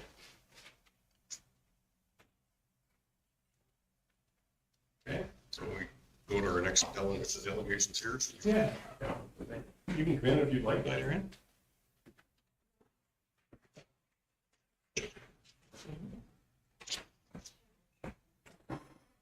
Welcome. Stars are in. How's everyone? Thank you. Stand with the mic. We will do an introduction so you can memorize everybody's name here, but starting with Marlene, or starting with Joel. Thank you. Development and the development. Okay. On behalf of the second assistant, On the agenda, good afternoon. good to see you. Tom Kay, good afternoon. Larry Clark. Dave Grover. Justin Stevens, good afternoon. Russ Stulberg, welcome. James Nyberg, Counselor for Erskine South Warden. Michelle Hoover, legislative assistant. Andrew Burchett, Director of Municipal Services. Can we turn on your mic, dear? Very Big one. And introduce yourself with that, and then Nice to see you. Talk to you reports. Nice to see you. and out to you. Well, thank you. There we go. It'll just come on as you go. Okay. So I'm Glenda Farnan. I'm Senior Municipal Relations Liaison for STARS, and I've had the pleasure of working with your council and previous councils for many years now. So very pleased to bring you your annual update. Formally, thank you. There's something wrong with her mic. Can we replace it, maybe? Yeah. Too close? Or? I think it's just playing. Okay. You should be good now. Okay, we'll try again. So, first and foremost, I'd like to draw your attention to the far lower right corner, and you'll see a little bit of a different logo there. So, after 38 years of serving Albertans, now STARS is going through a bit of a rebrand. So we have developed a new logo as well. You know, STARS has always been about saving lives, and we continue to embrace that vision, but we want to add to that with the nuances of innovation and technology. So we want to increase that. So our new vision is providing or saving lives and providing critical care anywhere. So of course, STARS is fueled by generosity. You've been a long-term part of that. Previously, we did have a 10-year affiliation agreement with Alberta Health Services for 20% government funding on a 10-year program, which expired in 2020. We've been year to year through the COVID years ever since then. Last year, earlier in the spring, Alberta Health Services announced that they would look at providing 50% government funding in Alberta for STARS. this would then align them with what we have already been receiving from Saskatchewan government and even a higher level of support from Manitoba government. So I'm pleased to announce that at the very end of last year, we did receive the top up to bring it to 50% government funding in Alberta. So now this is 50% of operations only. So it does not include the Emergency Link Center, the dispatch center, does not include education, other components. So basically $10 million per base in Alberta times 3, $30 million, half is $15 million. So they did top up to the 15 million. We are in very high level negotiations with Alberta Health Service right now, whether or not we can secure another 10-year long-term service agreement. So we look forward to bringing you further updates and whether or not we can secure that 50% funding for a long-term service agreement. On the expenditure side, you'll see that more than 80% of all expenditures are aviation and medically related. The smaller piece is our dispatch center in Calgary, as well as this is the 4th year in a row that we have remained at 12% for our administration costs. CRA allows charitable entities up to 35% for administration costs. So we very much feel we are continuing to do our due diligence in this area. So let's have a look at a nice 5-year overview of mission statistics within the County of Stettler boundaries. So this includes the interfacility transfers from your Stettler Hospital as well. Most critical interfacility transfers are generated from scene calls where the local ground ambulance has taken that patient to the local hospital, and because it is of a critical nature, then STARS is called in. So it's important that you understand what's happening in all of your area, including those interfacility transfers that would have been generated from the rural areas. So you can see that we cover a lot of your county as well. And if you took an annual average, then there's approximately 16 missions per year within Stettler County, as well as up till April 30th of this year, there's already 4 missions that have occurred this year alone. But of course, it's always important to know what's happening in your neighborhood, because we all travel. We all go into neighboring municipalities. They come through the County of Stettler.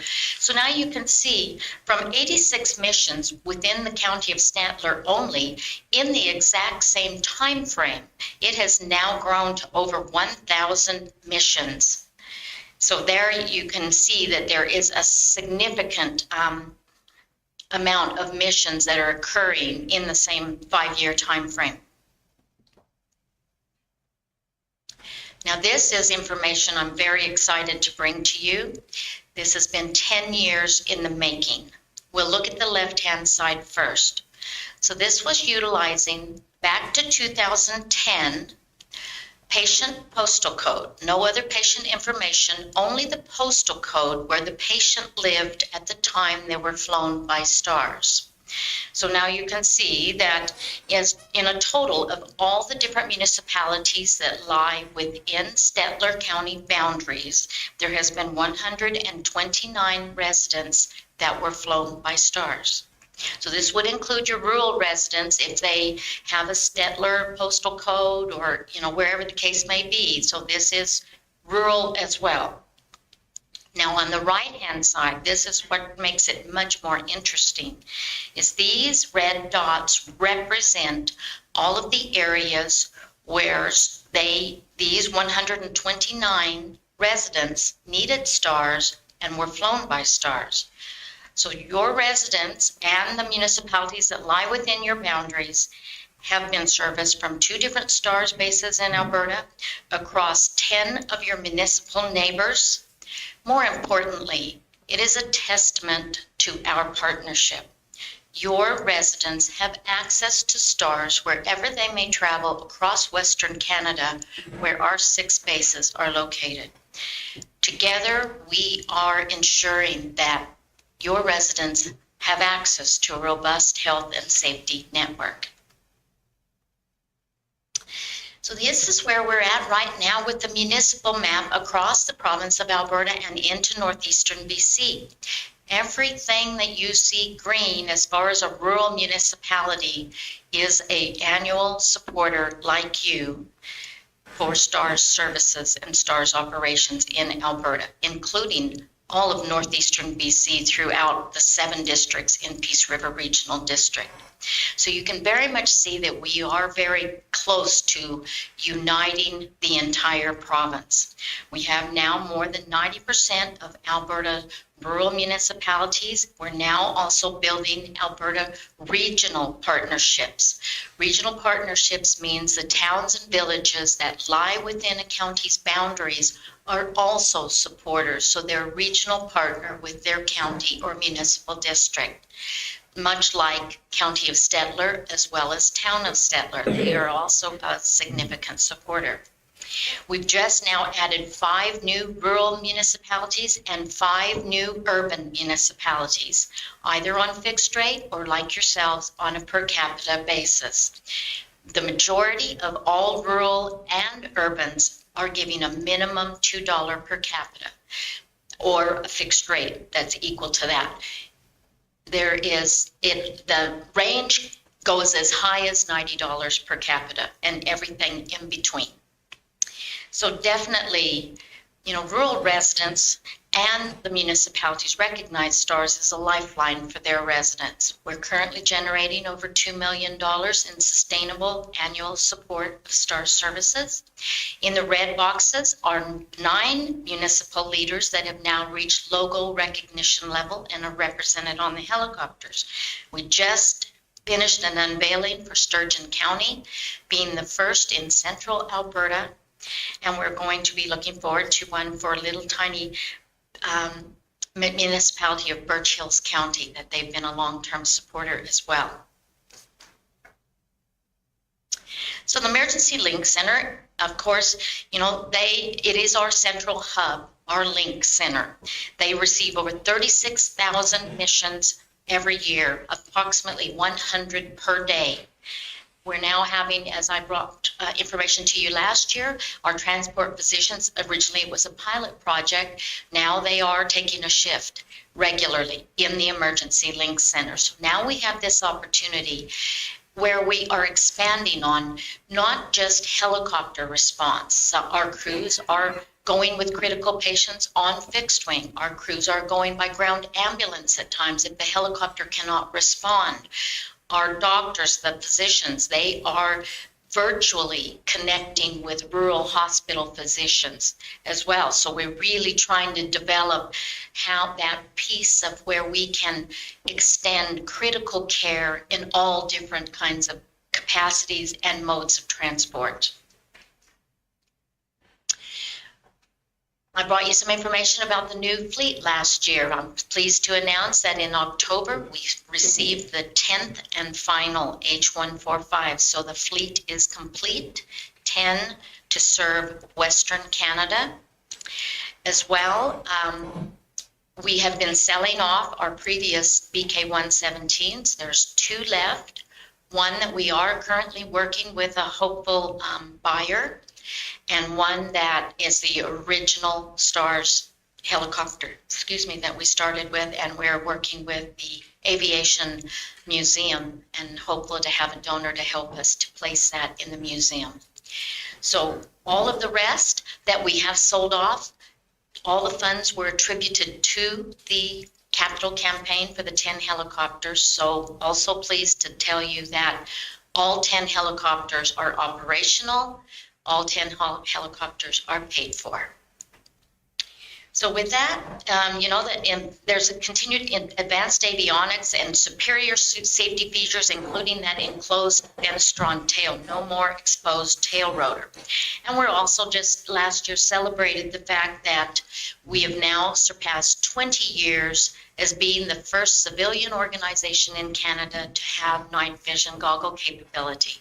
And more than 50% of the calls are at night. So we're very proud of that many lives have been saved over the last 20 years just because of that one item. So I've told you all about the nuances of the new helicopter. You know, it's amazing to have this awesome technology now to work with. And as we go forward, we hope, you know, the BK-117s have served us well for 37 years. We want this, the same out of this H-145. We expect at least probably 3 decades of service. But it's also important about the new amazing equipment in the back of the helicopter and what makes it an intensive care unit environment. So we'll start, these are just a few pieces of the specialized medical equipment. So starting with the handheld iStat lab, you can see it's the size of a cell phone, but it can provide vital test results for hemoglobin, blood gases, and electrolytes, all in less than 2 minutes while we're in the air.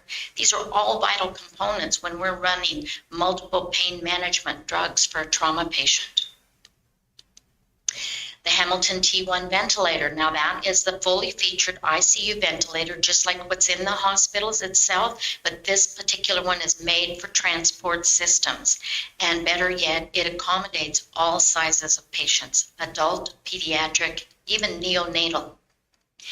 We always carry 2 units of universal blood. We're very proud of the fact that we were the leading innovators in North America.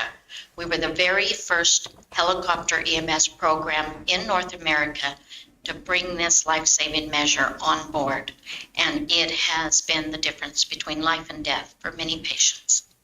The video laryngoscope. Now that is an advancement in intubation. You can see that our crews can actually view the trachea on screen. This is especially important when they're managing difficult airways for someone like a trauma patient, possibly a burn victim, maybe someone that's been crushed on impact.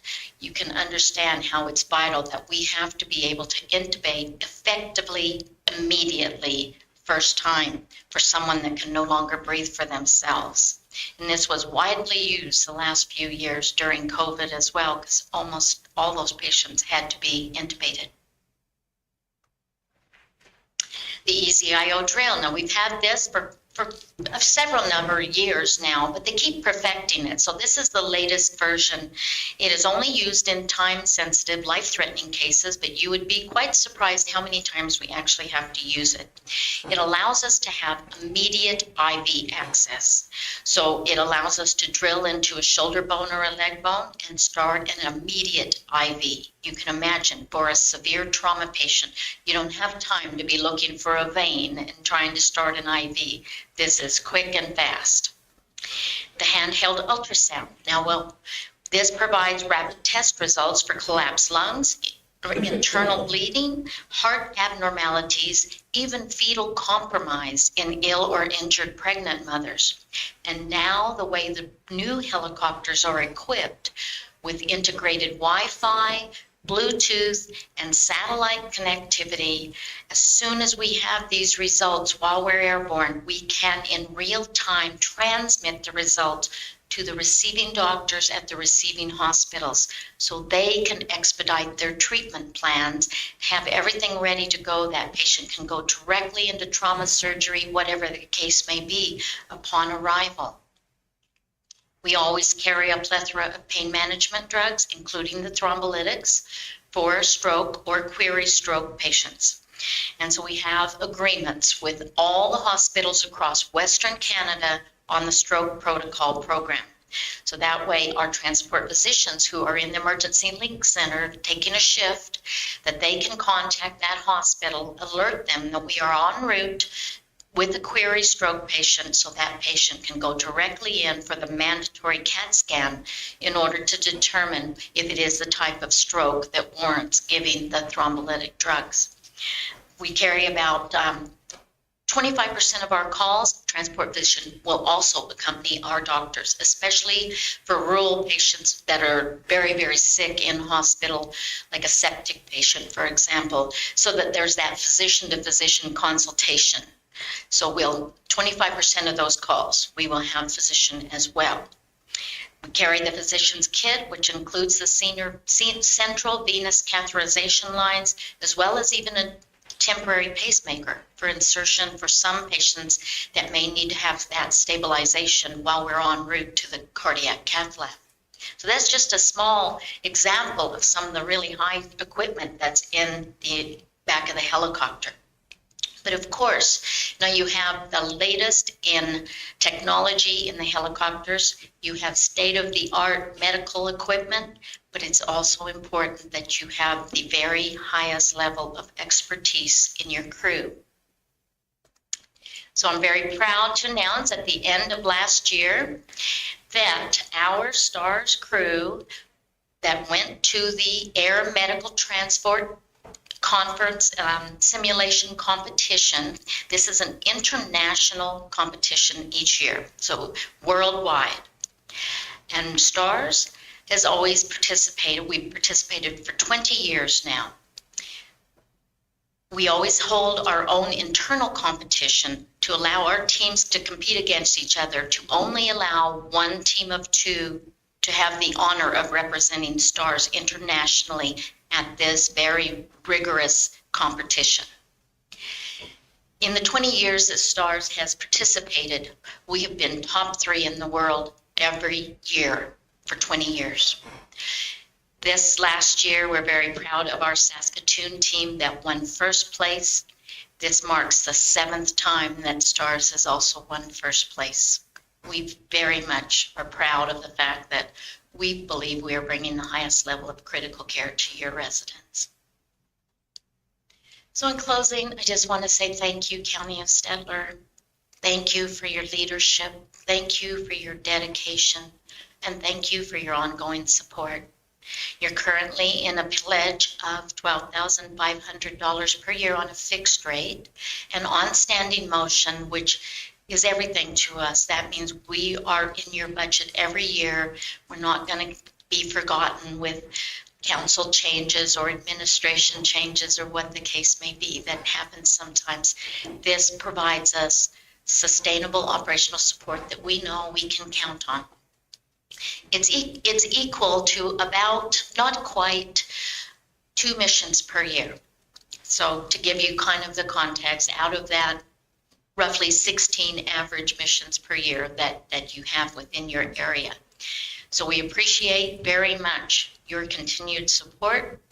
And again, we thank you as a partner. A life is literally saved every day. STARS is averaging 10 to 14 missions every day. But it's partnership that makes that possible. Thank you. Thank you very much. Is there any questions for Councilman Nyberg? In your negotiations with the government, realize everything's kind of on hold right now, but when things get settled out, would it be advantageous for the County of Stettler to send a letter to the new minister stating that we very much support STARS and very much want to see them continue and get into a long-term contract with you? Yes, we very much appreciate that. We've had a couple of councils that have also sent a letter just to say that they support that we need to have a long-term service agreement, and that we would like to keep it at 50% funding. That would be wonderful. And again, you know, it really aligns most of Western Canada, because we're currently receiving 50% in a long-term 10-year service agreement from Saskatchewan government, and 85% from Manitoba government. So it's a little different model there, because we're also helping them with fixed wing, so it's a little bit different component, you know, but certainly we would love to have as much support as we can for the 50%. Council Silver? Yeah, I just want to reiterate how important having STARS in our area is to us, and we definitely appreciate their work. And just FYI, I see in our payment register today that the county has sent their check of $12,500 on April 12th, so it's in the mail. Thank you very much. I was alerted that it's en route. So. Mr. Chairman, thank you. So, you know, in the past, I can remember that STARS would sometimes do a promotional where they would bring a helicopter in and kind of do a promotional. And I know that was many years ago. Do you guys still do anything like that on special functions? I can't help think that you have that older helicopter that might garner quite a bit of attention if it was to stop off at some place. You wouldn't need to be fully equipped with a physician and everything, but somebody to promote it, I guess, in that sense. Do you do anything like that anymore? Well, okay, that's a complex question. If the buyer does take the last helicopter, then the other one is going to be going into the museum, so it will no longer be accessible. So we will have no older BK-117s. So with that in mind, though, the new helicopters, trying to get on a regular schedule between hourly mandatory maintenance schedules and the demand that has been increasing. Now we have the fire situation in the north as well, and you know that the demand is just continually rising, right? So we're really scrambling, for a better lack of a better word, as far as rotating the helicopters through all the bases, the heavier bases that have twice the amount of missions, you know, so then some of those helicopters are going to the bases that are less to give a little more longevity before they have to come up for scheduled maintenance, right, and keep rotating them. So right now it's quite difficult. We have had to pick and choose a couple of different areas. We want to still have that opportunity, but it would really mean we would need a long-term date ahead of time that we could maybe plan for it with certain scheduled maintenance, depending on which base is closer to whichever event they're, you know, asking for some. Okay, but it is something you still... We're still trying to accommodate that as best we can, but right now I would say we are not, because it's just very complex. No, fair enough. I remember it, and I think that was the first time that I was introduced to the stars. I'm talking many years ago, and yes, it was in northern Alberta, but I was like, this is fantastic. For sure, you know, and we've had an outpouring of events now that they're ramping up again after COVID. Everybody wants to see it, right? And of course, and we want to show them because it's a brand new helicopter nobody's seen. But it's just like air shows and things, you know, which we would love to take in and do, but we've had to turn down a couple already, and we're planning for maybe possibly one way down south. So we'll see. As I said, you know, all you can do is, if you have an upcoming event, as much leeway as you know, then it gives us a better opportunity that we can look and see whether or not there's some different things going on in the Edmonton area that could accommodate. Fair enough.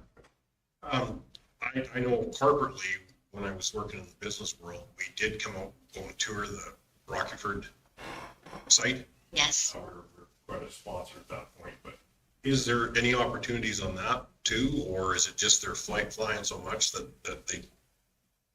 Well, we're trying. We're revamping our education. These are outreach education, where we work with the communities and volunteer in the rural fire departments. So we have done a few training sessions. We're starting an online program as well, so that they can just enter in and we can pick a date and do it like by Zoom, but we can do, because a lot of fire departments are just saying they have so many new members, right? So they really want to have the specifics of it. So we're doing a lot more of online training. Hopefully in the new year, they said that they're revamping this entire program, and they'll look at maybe just a handful per year, and then departments will. And the other side of that is asking departments that would like to have live landing zone training, that they would do it as a regional partnership, so that instead of just 15 or 20, we're maybe seeing 100 different rural fire departments all coming together for one training session. Then it makes it better for us too, as far as costs of fuel and the flight and all of the other things that go in with it. So if that's something that might be a consideration, where you would work with your regional partners and someone would host. Did I say the wrong thing? No, I'm not laughing at you. It's, you're picking at a sore wound at the current moment. We got a little political stuff going on. Okay, well, you know, Nothing to do with stars, they're afraid of. oh, well, that, I mean, that would be something that we'd also, you know, look at that provides, we can train a lot more people in one setting, right? And on your map of sponsorship, there's a few white spots. It's Yes. surely, but the service is the same in those white spots is anywhere in the province, isn't it? Yes. Yeah, okay. I had the opportunity for Zone 5. Beaver County was the chair of their RMA meeting, and so they invited me. And so we've been, because they were really hopeful to help us close the loop, and we're working on that. So I am going to Lac La Biche next month, and 3 others that were in their zone have already come on board. So those are great opportunities as well to just kind of help. Let's have Alberta united 100%. Okay, so just a question on that. That map looks a lot different year over year, so that's good. Yes, and more towns and villages too. So, you know, those regional partnerships. So we're very excited about that. Further we get away. Places, it is what helps us immensely. Any other questions? Well, we really appreciate the update, and it's always a pleasure, so. Thank you. It's always my pleasure to see each one of you. So I will be happy to bring you further updates next year. And in the meantime, like, everyone stay safe, and let's continue to pray for rain. I came down on Monday, and I've been as far as north as Camrose and as far as south as Brooks, and it's been raining every single day, but the poor north can't get a drop of rain. You need to go north. I am from the north. I am from Grand Prairie. The rainmaker, we want you to come back. I don't know what I need to do, right? So Let's do a couple of those clouds and take them back. I've been trying. So I did bring you a new calendar for your office, and there'll be another one coming out in July, so I'll try and get that to you probably sooner than later. But also the latest newsletter. You can see this online as well. It's stars.ca. But I would like to draw your attention to a very interesting story on the back. After almost 38 years of serving Albertans, STARS flew its record mission out of the Grand Prairie base. They say that if we were to fly this mission in a straight line, it would be like flying from Calgary to Los Angeles. And so, in this particular patient, there was no other resource to get to them.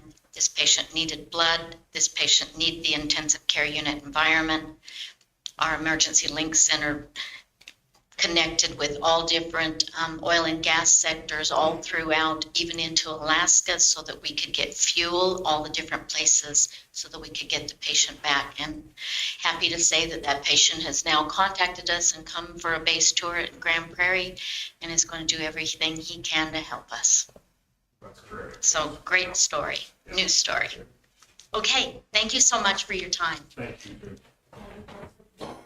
Mr. Chairman, I'd like to make a motion that we continue our standing motion for, again, 12,500, and we continue to do that.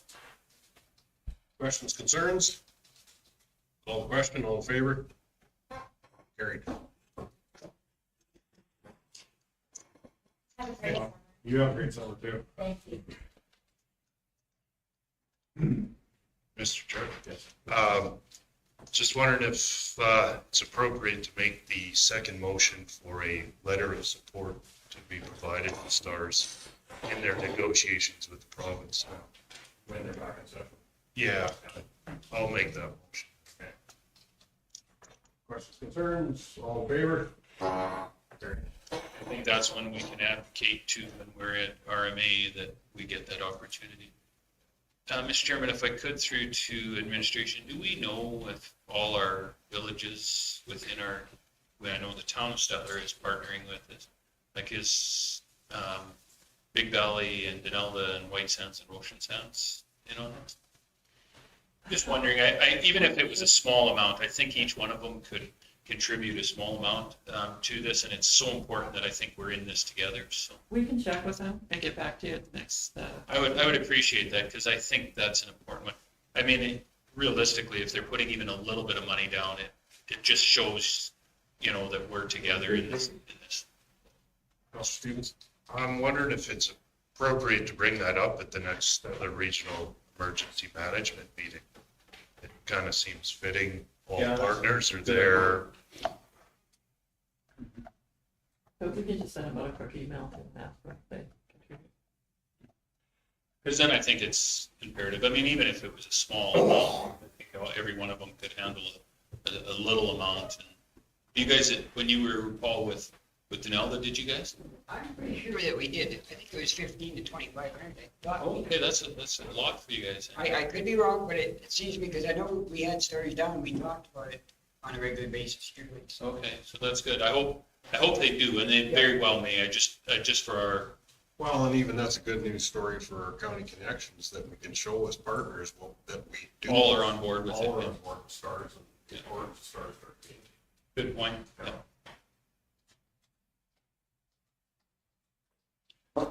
Okay. 7.11, request for decision, water hookup request, page 63 of the package. You want to take this one? Yeah. Street. Flip to that page. So this, you guys might recall from the last municipal planning commission meeting, we approved a new development in the Anderson subdivision, and they had a desire to hook into water at that time. This is the completion of that. The water line runs right past the property. You can see he's got 2 properties there, and his southernmost property is serviced. So this is your standard connection fee at $15,000. The meter vault and installation will be covered by that fee. So we are just looking for approval. I'll give you that motion that we go ahead with this one. It's straightforward, pretty simple. Questions or concerns? All the question, all in favor? Carried. I know this is not on the agenda, but just a question, our mapping for our water survey? Yep. How's that? Probably right We're now. still working on it. Unfortunately, our GIS department shot a death in the family. So he's down east and he'll be back soon. Just as stated, we want to take a close look at that. And if there's people that have talked to counselors directly, I'd like to get back out and knock on their door, make sure that they did see it or if they did and decided not to. And we had found a bunch of preliminary planning documents from years before. And so we were gonna, anything that had been done, we were gonna make sure that was on the survey, but also the ones that still hadn't been done because they had expressed at that time that they were interested. Really difficult to just get a true good survey on the survey, if all of us have to do a little legwork on it too. Yeah, no, I'm with you. 7.12, request for decision, Ag Society letter of support, page 65.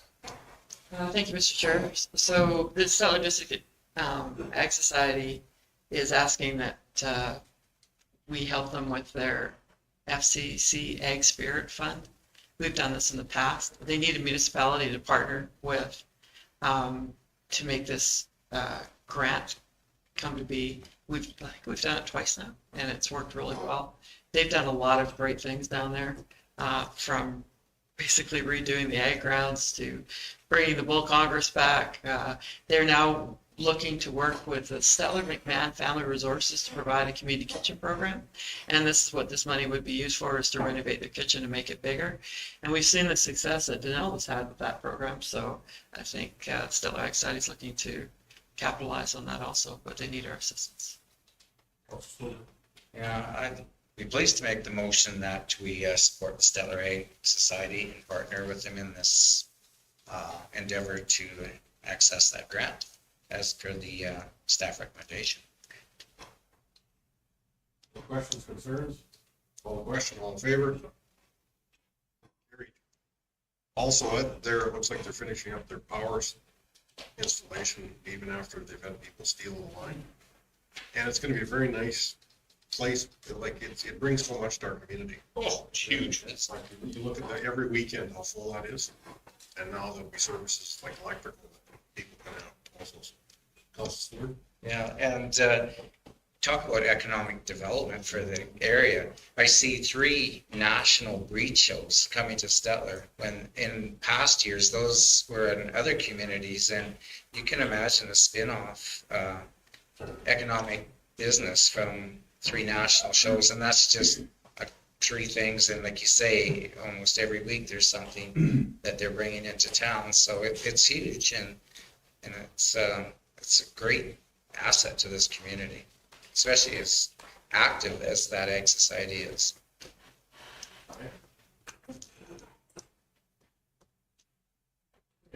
Do you want us to go into bylaws, Andrew, or unfinished business? We can do unfinished business first. We'll go over then. 8.1, Denelda Fire Station, unfinished business. Get an update on that. That's Andrews. So we've talked a bit about this before, but we advertised for an interim platoon chief to serve on a part-time temporary basis in Denelda. We received 1 qualified application, and that was Mr. Ben Weens. So we have offered him the position, and we're looking to get him started next week. What I would also like council to consider is, as we have met with Station 1, 2, and 4 firefighters, with Ben in the picture now, I'd like to introduce him to the firefighters. And at the same time, I think it would be prudent for council to meet with those recruits, both to show your support and to answer questions about the current mediation attempts, just as we did with the other stations. I'm hoping that council would have availability next Thursday night.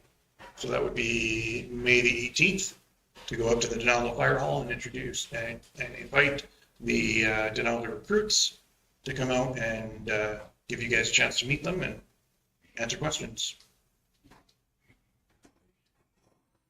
Would we have a bit of little bit of a plan on go forward with training? Yeah, that's my intent, is to try and develop that with Ben next week. Ideally, I'd like to get something going the following week and start to get into regular practices of that. It might take 1 extra week beyond that. That's kind of my, if not the 25th, then the 1st of June, to actually start getting boots on the ground training. This may cause us to have to do a little extra training, because a lot of the recruits may be in the field right now. Yeah, and for sure, I mean, it's endemic with every volunteer association, not just firefighters. You can't get them all together at the same time. All of our training always recognizes that. And so there is repeats, there is mentoring on scene. There's a lot we can do to supplement that. Councilor Stevens? Was there any discussions about this interim platoon chief assisting at the other rural stations? I know their training is generally once a month, but is there an opportunity there, or is that? At this time, so his focus isn't just going to be training, it's also largely going to be some of the equipment, inventory, procurement, everything we need to do to get Denelda up and running. So it was the intent to have this position focus on Denelda. Council did direct that we consider advertising for a rural fire chief.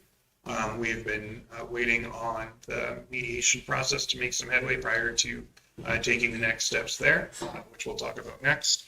But I think at this point, we've got the current platoon chiefs in both Big Valley and Bymore, and they're doing a very good job. And I don't think we need to go in and say, you're not doing enough. We'll as we continue down this road, we'll of course offer that if they want more support with training. I think that offer has already been made, but we'll make it happen one way or another. But for now, the interim Denelda platoon chief is to focus on there, because we really don't want to lose the momentum, and we wanted to put a person in place to ensure continuity regardless of what happens through the mediation process. Could we maybe make sure that those other 2 stations are aware of training opportunities at Denelda though? Yep. Right. We'll make that apparent, yeah. If they have any new recruits, that we could include them. Yeah. Okay. Councilor Grover? You just said what I wanted to say. That I'd like to see if Denelda or Big Valley, they have new ones, or Big Valley or Bymore, have new So on a go-forward basis, when do we expect the Nelda to be able to do any responding? Are we looking at what kind of time frame are we looking on for that hall to be ready to respond? I mean, we have so far a very, very intense start to our fire season. Hopefully it stops or goes away or slows down. But I think we're going to get some rain this week, but next week we're back into double-digit heat. This moisture we got isn't going to keep that at bay for very long. So do we know a timeline for that to happen? Nothing firm yet. Likely not in this beginning wildfire season. The spring wildfire season is probably, we're just not far enough along to be deploying for that. We'll likely see it into the summer and fall that we'll be able to respond meaningfully to especially the fall wildfire season will come up. Yeah, we just. Okay. And to that end, how, as far as chain of command goes now, I mean, this one's always a tough one to go into that chain of command because, like, will they be doing any responding? I mean, if somebody came in my area, everybody shows up with a shovel or rake, and if you've got water, you bring water. Or if you bring, I mean, there was a number of guys that brought water bags and fire extinguishers along to try and put out, grass fire. Is that something that we would have them respond to sooner than later, or where are we at? I think if we had a serious fire, and Ben would be able to probably move the engine, or right now 35 will be relocated to the Stettler Fire Hall to cover off 15 that's out, that was damaged in the grass fire west of Stettler on April 30th. And until that tender gets back, and if it gets back in 2 weeks and we're able to move 35 home to Denelda and they needed that tender, Ben could probably jump in there and respond. And so he'll be given a radio and a response truck, and if he had, because we do have a couple of firefighters that are fairly well trained up there, recruits. Yep. So they could probably, if they're available, they could probably jump in with them and they would go. I think it'd be a one-off till we get everything, up and running the way they want it. And this is more Andrew and Joe's because. Yeah, so our requirements come in from the Occupational Health and Safety Code. It's the same as any industry. We have to be comfortable that they have a level of competence and the skills that they're pursuing. Otherwise, I mean, we do have liability to those that are under our umbrella. The random bystanders that show up and help out, we don't have as much responsibility to.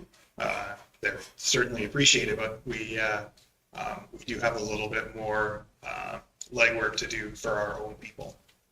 So, Mr. Chairman, if you'd indulge me, some of these water packs that I saw, they're a water pack you put on the back and you shoot it. I just wondered if it'd be advantageous for the county of Stettler going forward to purchase a few of these and make them available to some of our farmer friends. If it's a gift, I mean, we're giving away gifts on a regular basis. I'm thinking gifts of a very useful nature would be something that would be maybe appropriate. I don't know. It's just a thought. I don't know what those water packs are worth, but if you could have, if we gave out a number of those over the years, maybe at some point they would be very useful in our community. So. Personally, I think you'd want to leave them in the fire halls, but that would be a conversation that we could have with Jim or Jeff or Ben, and Joe would probably lead that conversation about, how many you would get, and so that they're, gone over and maintained, and they're full of water, so that they're on the trucks, and when we roll to a grass fire, somebody can show up and put the fire. I'm thinking we give them away to farmers that they run around with, but that's just what I was thinking. Who would you give them to, though? I thought of that too. How would you determine, like, I think. As a door prize, I would love to get one of those, I'll be honest.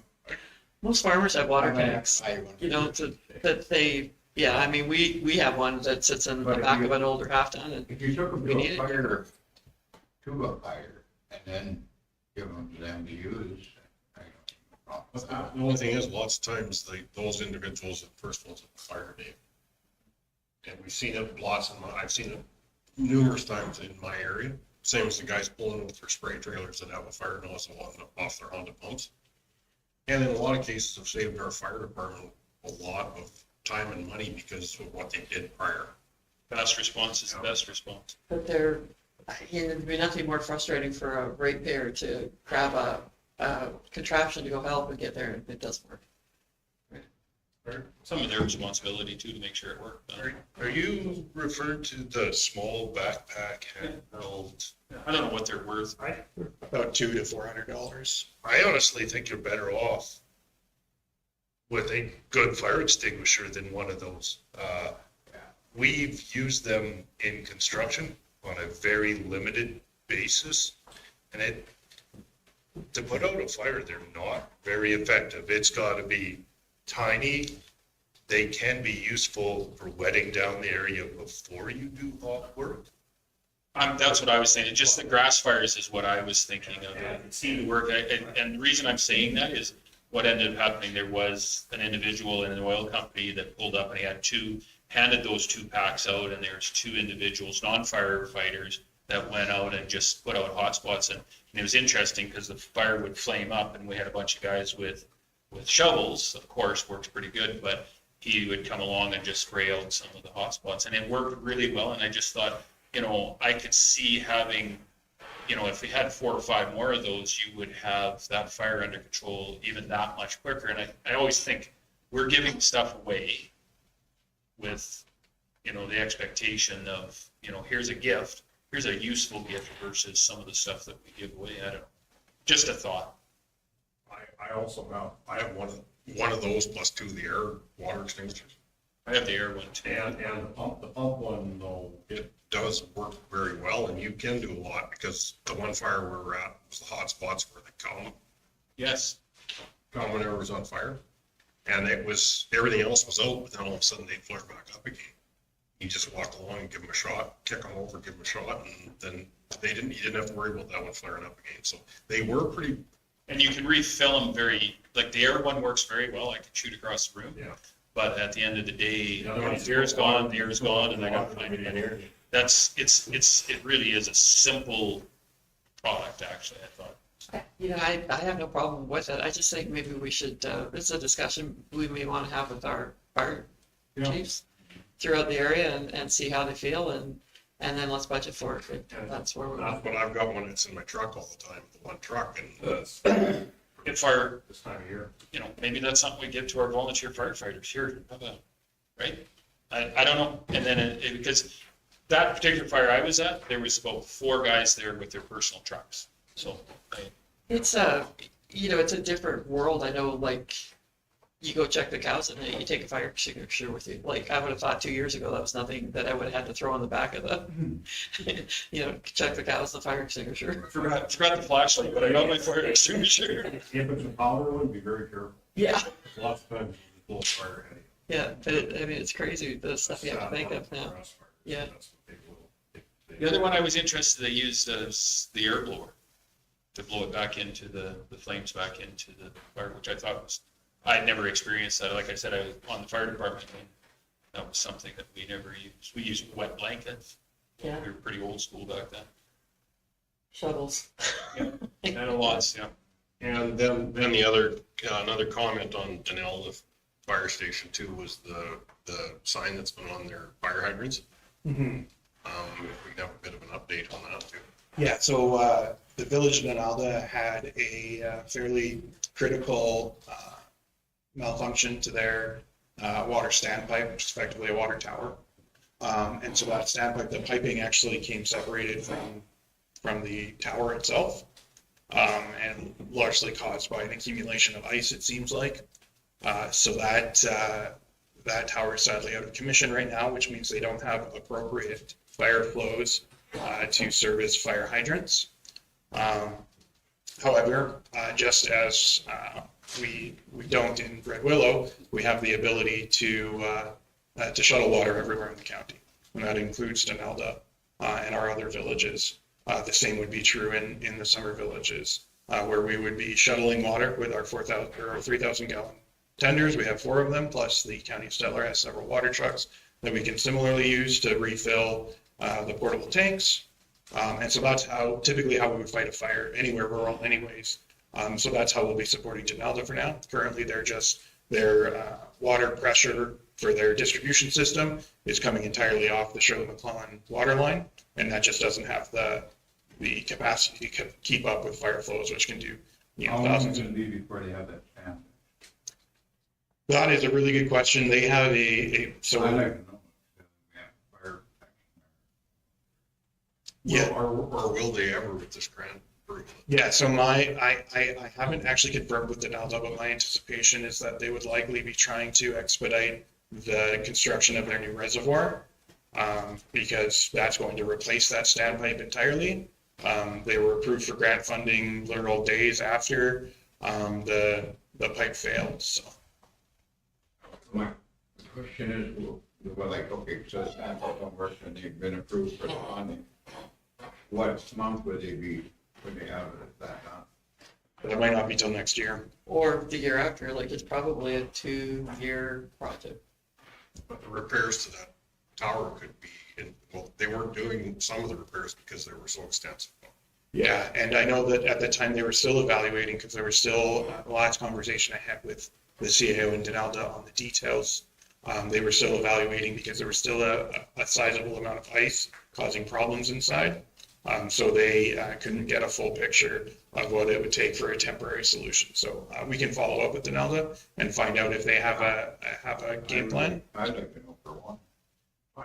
There's other options too, like our fire trucks or our tenders, they can pull water from a tank? Yeah, absolutely. They can draft from sloughs. Maybe one thing we should be looking at Denalda Hall is having a 400 or a couple 400 still, at least for the summertime operations.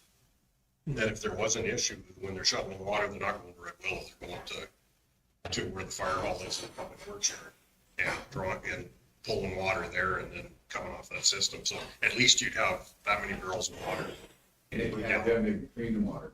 It'd be clean water, blind tank, clean water, nothing, no problems with your pumps. It would be the same water. Well, once we get 35 back there, the 3,000 gallons of water sitting there ready to go. And we have, 4 water trucks in the county filled up all times, ready to go. So, yeah, I mean, we would definitely back them up. And then they can shuttle water. They can hook up and draw off the Shirley-McClellan. It's just slow off. It's just that is another option. It's what's sitting there, and it's really just tying a line into it and filling it up. Can you imagine the world of hurt they would be in right now if Shirley-McClellan was there? Absolutely. Just, thank God, yeah. So, okay, that's the update on. Do we have accept for information or? I'll give you it. Okay. Anyway, I'll give you that motion to receive for information. All in favor? Carried. Then 8.2, once again with the fire theme, update on fire mediation. So I put together a chronological summary of what's happened today. Do you want me to go through it? Yes. So on April the 5th, the county received a letter from Mayor Knowles. The town council had unanimously passed a motion to terminate the regional fire agreement and the regional fire chief agreement. On April 11th, I did contact James Orr, the provincial fire commissioner, and also Gary Sandberg, the deputy minister of municipal affairs, seeking advice and support. April 12th, at our regular council meeting, council instructed administration to send a letter to the town of Stettler requesting to participate in fire service negotiations with a third-party mediator in order to work out a regional agreement or assist with a transition plan. On April the 14th, we sent that letter to the town of Stettler requesting mediation. And on April 19th, we received a reply from Mayor Knowles. The town council had agreed to enter into third-party mediation to work out the regional fire agreement. On April 19th, the same day, I contacted Gary Sandberg and James Orr again and relayed to him that the town and county had agreed to mediate. Sarah Alstrom, from a municipal collaboration specialist, was assigned to assist us. and to get the town and county through the mediation process. On April 20th, I was in touch with Sarah, thanked her for her assistance, and impressed upon her that we would like to begin as soon as possible with the process, and we did put forward a couple names for a mediator at that time. On the 21st, Sarah stated that she would contact the town of Stettler and see if they were willing to get the process started. I hadn't heard anything, so on April 26th, I contacted Sarah again to see if she had successfully contacted the town of Stettler and to see what their response was. On April 27th, Sarah did let me know that on April 26th, she did have a quick chat with Greg from the town, but he wanted a few more days to respond. She would follow up with him on April 30th as she hadn't heard anything. On April 27th, I thanked her again for her efforts and replied that we were hoping to get started, as we were all very concerned about the stress being placed on our volunteer firefighters. On April 30th, late in the day, I contacted Sarah to see if she'd heard from the town of Stettler. She responded that Greg had not contacted her, but she would try again on Monday, May the 1st. On May the 3rd, I contacted Sarah again to inquire if she had received a reply from Greg, and she stated that she had just spoken to him. Sarah explained that Greg was reluctant to commit to set a date, but instead that he stated he wanted to speak with me directly. Sarah stated that Greg committed to her that he would contact me before the end of business on May the 5th to start the process. On May the 5th, I received no communication from Greg or the town of Stettler, and I acknowledged this in an email to Sarah at 5:30 p.m. I did have a family obligation that day, but I put it off to stick around and spend the day to make sure that I didn't miss a call from the town of Stettler. On May the 8th, I contacted Sarah and inquired if she had heard from the town of Stettler, and she replied no. I asked her what the county's steps should be, and we agreed that on May the 10th, I would discuss what had gone on to date and discuss what direction council would like administration to go. Here is why we have two streets. There's quite a series of events that just happened. Councilor Stevens? Is this first meeting that you were requesting just to set up the structure, agree on the process for negotiations? Is that what the first meeting? Right. We would work with Sarah at that time to set up like how many members would comprise of a negotiation team for the county and the town. Usually it's 3. You don't want a quorum, but three councilors from the town, 3 from the county. We would put forward mediators, and then Greg and I would decide on which one we thought was perhaps the best, based on recommendations from either other municipalities or lawyers or municipal affairs. And we would bring that back to council to approve, along with a series of dates set and times and places to meet. And I mean, we can't even start until we get there. And also another thing that would be decided, there's communication strategy. yes, and a communication strategy, which I think is paramount in this case, because we have so many rumors floating around up there, stress being put on our volunteers, and we just need to show our ratepayers that we are living up to what we said we would do, and we are trying to negotiate this through. Until we get at this first meeting, we can't set. You can't negotiate by yourself. Councilor Stevenson? What's council's thought on sending a proposal to the town? Since we haven't been able to make contact with you, we haven't had a meeting, this is the structure that we're proposing. Do you find this acceptable? These are the dates, et cetera, and just send it across that way. At least then we'll get a response. Well, we may, that's, we haven't gone yet, but it may open it up for a response. Did you see the list of mediators yet? There's quite a list, but we actually have a couple of names of mediators that have worked with other municipalities to do fire type. Similar dispute resolutions. The list, fortunately, we talked to municipal affairs. The roster they have for mediators is not exhaustive, and they will continue to fund even if we mutually agree with the town to choose somebody that's not on the list. We can pick any qualified mediator, and they will continue to fund. The key is that we need a mediator that understands fire, because to have somebody that doesn't just takes you that much further to get them up to speed to understand fire before. This is kind of a specific mediator that you do need. I think you might have a good idea, Justin, but isn't it usually the mediator gets hold of us and tells us what dates do you have open, and gets hold of them, tells them what dates you have open, and then they decide what date we're going to meet? Well, they would, Isn't that how it usually works? they would usually come up with that preliminary meeting after they had a preliminary meeting with the CAOs and the mediator. Yeah, we have to pick the mediator first. I can't get a date for even that preliminary meeting. I'll actually make that motion then, that if they won't respond or get back to us, then we send a letter with our proposed next steps and ask if they'll agree to it. We would like to set up subcommittee of this size. We would like to pick a mediator by this date. We would like to start meeting whatever it is monthly, whatever. I think we have to meet more often than that. I mean, whatever you think is best on that, but send the proposal to get the ball rolling and see if they'll respond. I don't know. This has dragged on for so long, and I'm really frustrated with sitting on my hands. This is what we think is the path forward. Is this agreeable to you or not? Councilor Gender?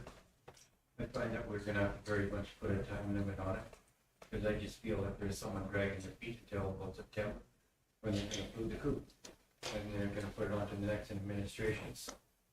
I would not give them very much time on it. And as far as, I think we've got other discussions as far as going down the two streams.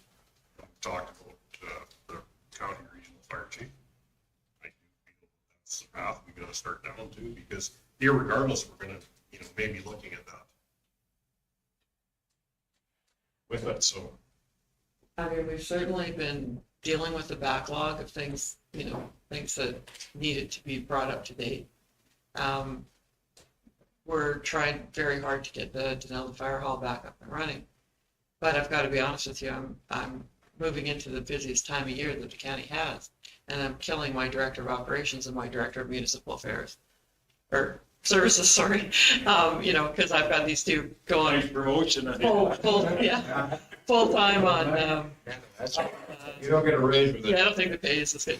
But I've got them working full time on fire when I need them working full time on all the other things we have.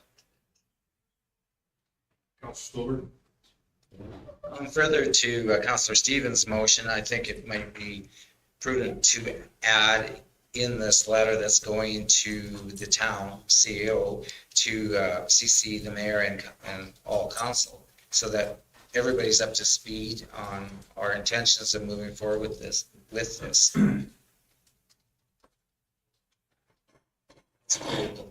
Yeah, I'll accept that as a friendly amendment. Councilor Nyberg? Mr. Chairman, I do feel that we're dancing with a very reluctant partner. That gets very, very frustrating, and I understand administration's frustration. I'm not sure if, and I've said this before, I don't want to go down that path, but I do feel that that's where they want us to go. I think they've made it very clear, abundantly clear, when their first motion was to walk away. And then we said, well, no, we really want you to negotiate. And they are just really reluctant to get into that negotiation because they don't want to be there. So, like I said, we got a dance partner that's fairly reluctant. I'm getting mixed messages from some of the councillors that, yes, they're there. And then there's others that are like, what's happening is totally different than what I'm being told. So I'm a little disappointed in that, unfortunately. So maybe I think this is a very much a good move to CC the other council members in. So where we are talking to them at our different functions that we run into them, like we can say, WTH. I guess part of that too is the last piece I saw in the newspaper was when Councilor Canada made the vote that they would go into mediation with the county Stettler. So I would expect that's the 19th or was 2 weeks ago in the paper. So was that news release was 2 weeks ago. Yeah, so this is just, like, this is another 2 weeks that we're not getting this pushed any further down the road. Councilor Brewer? Yeah, we can try this negotiation and mediation thing, and that's wonderful. But at the end of the day, I think we should push ahead, get our people that, well, we still got the ball rolling at Denali. Get them out there, get them trained. If there's 2 or 3 more in Weimar, there's 2 in Big Valley, get them all trained up so that we have, so they have somebody that can fight a fire in the county. So I don't know what, if they don't want to negotiate, at the end of the day, you can't drag them force to water, like, you can drag them there, but you can't make them drink. So the timeline issue, what are we going to, I mean, to send this letter, and this, make sure it goes to councilors, what are we gonna give them this timeline? When is their next council meeting? When they call it. No, it's every second Tuesday, isn't it, Ben? I believe so, yeah. It might be The first and third, isn't it? first and third, yeah. So they would have one next Tuesday, is that what I'm understanding? What I'm saying is, however we do, I think we need to put a timeline on this and say, okay, I mean, no pun intended, but you're fighting 2 fires. You're fighting the fire of negotiation and the fire of separation. At which point do you put one of those fires out and just concentrate on the other? And I think that's where we need to help our administration by saying, if they don't by this date, then we'll just say, okay, we get it. You don't want to be here. I'm sorry, but it's been nice knowing you. We're moving on. And I hate to say that because that's not where I want to go, but I also understand the frustration. And I'm one of those guys that is, and to say it bluntly, either shit or get off the pot. And I am very much that right now, so. Hey, back to administration though, if, I think Councilor Nyberg's calculations are right, which would say their next meeting is May 16th.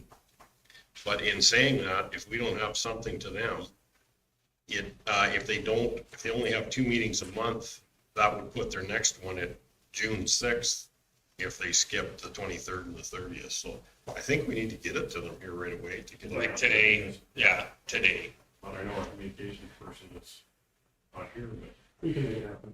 You can send an email. How long have we already been negotiating?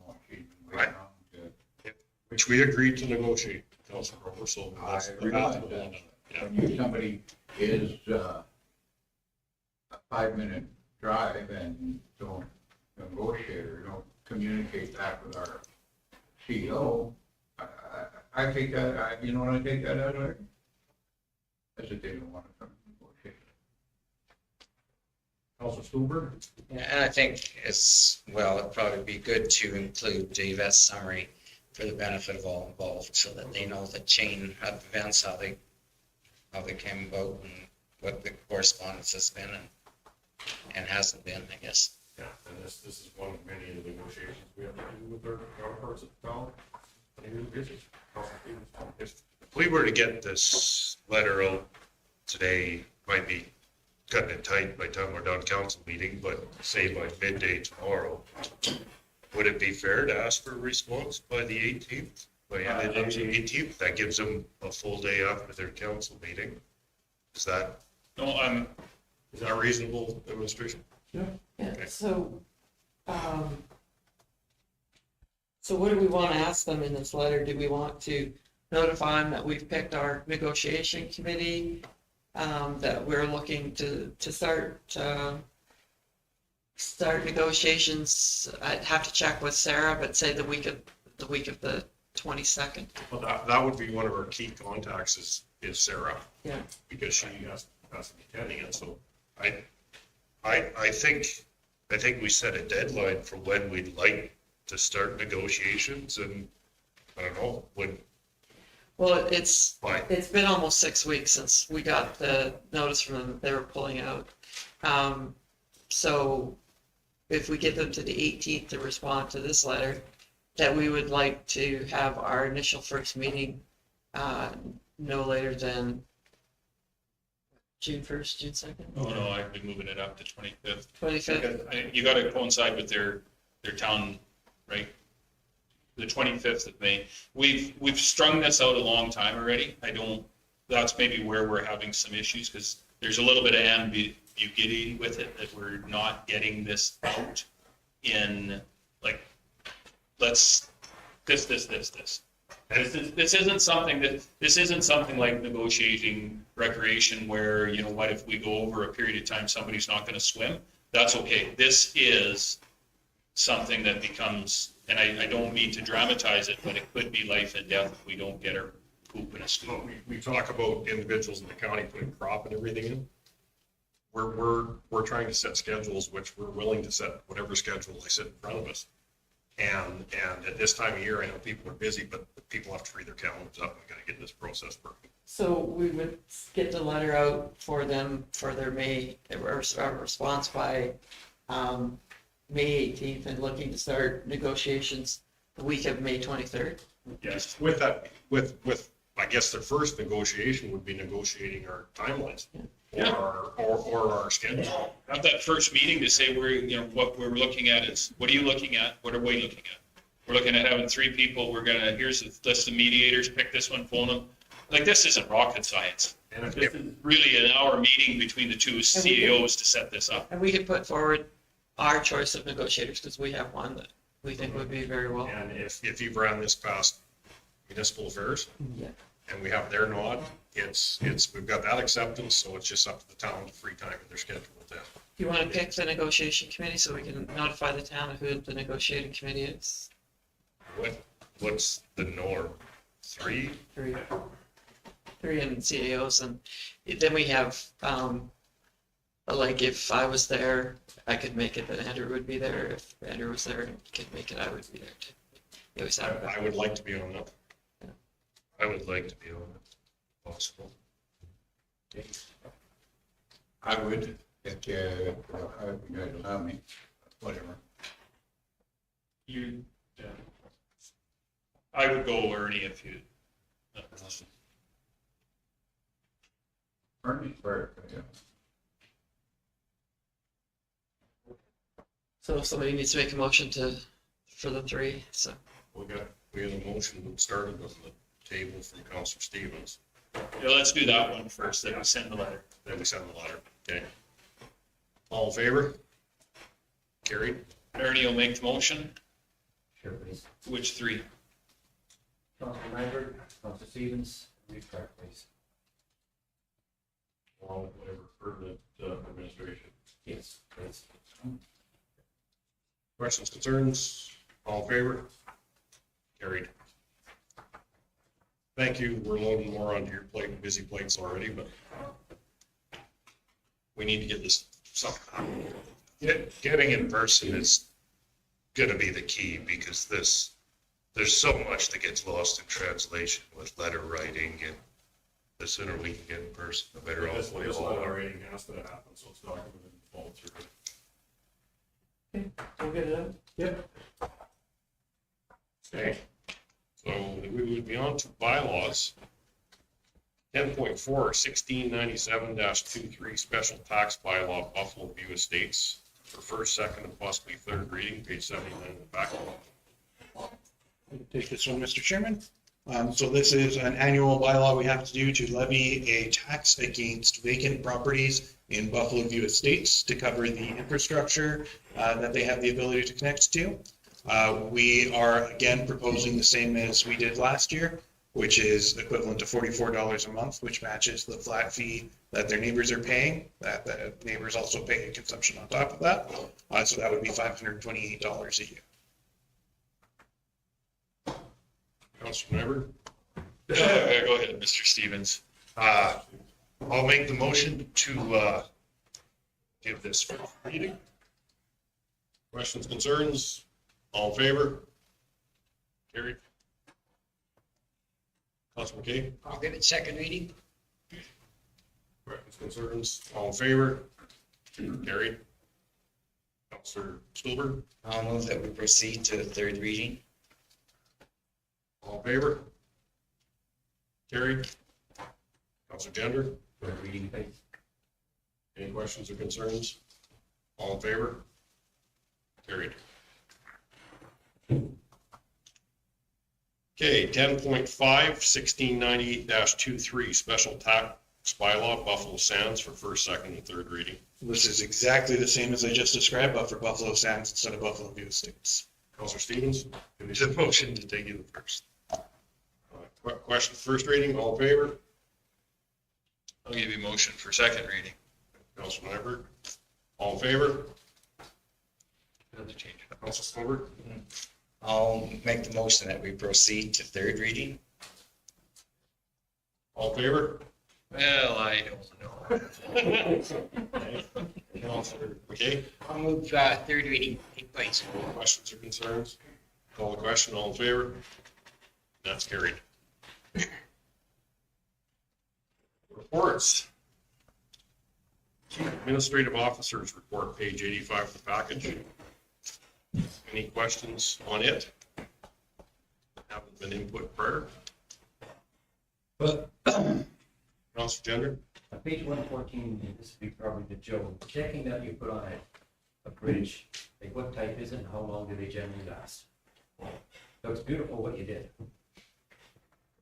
Thank you. Great question. I'm not sure. It's all pressure treated. Yeah, it's pressure treated wood. I believe it's at least, must be at least 3-4 inches thick as well. And I know that the guys put it on, it was just 2 weeks ago, but we do have a fair amount of lifts of it. The expected life expectancy on that would be, what do you say, at least 10 years. At minimum. Sorry, completely empty. It would be a typically 3x12 deck planking, I would think, but Just that I've noticed, I can pass for myself, the difference between spruce and fir. Yeah. There's about 3 times the cost, but I put a decking on a trailer for 2 years later and it started rotting out with spruce. Fir, I added on for 6 or 8 years.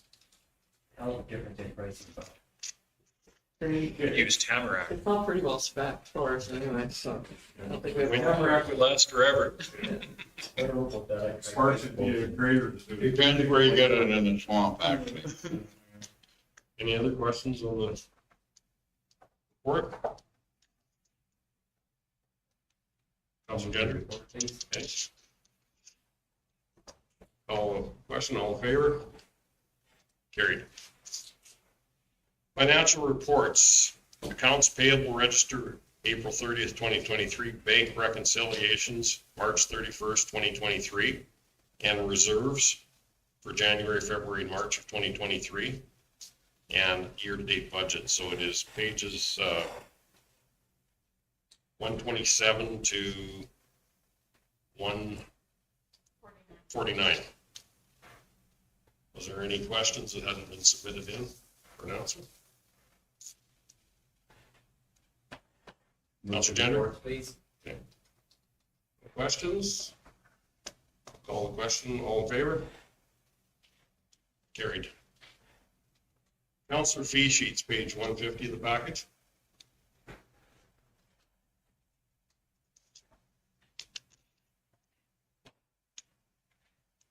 Any questions, concerns on the fee sheets? Oh, Counselor McKay? I have no questions, and if there are any more, I'll move that we accept as presented. Any other questions? Seeing none, I'll call the question. All in favor? Carried.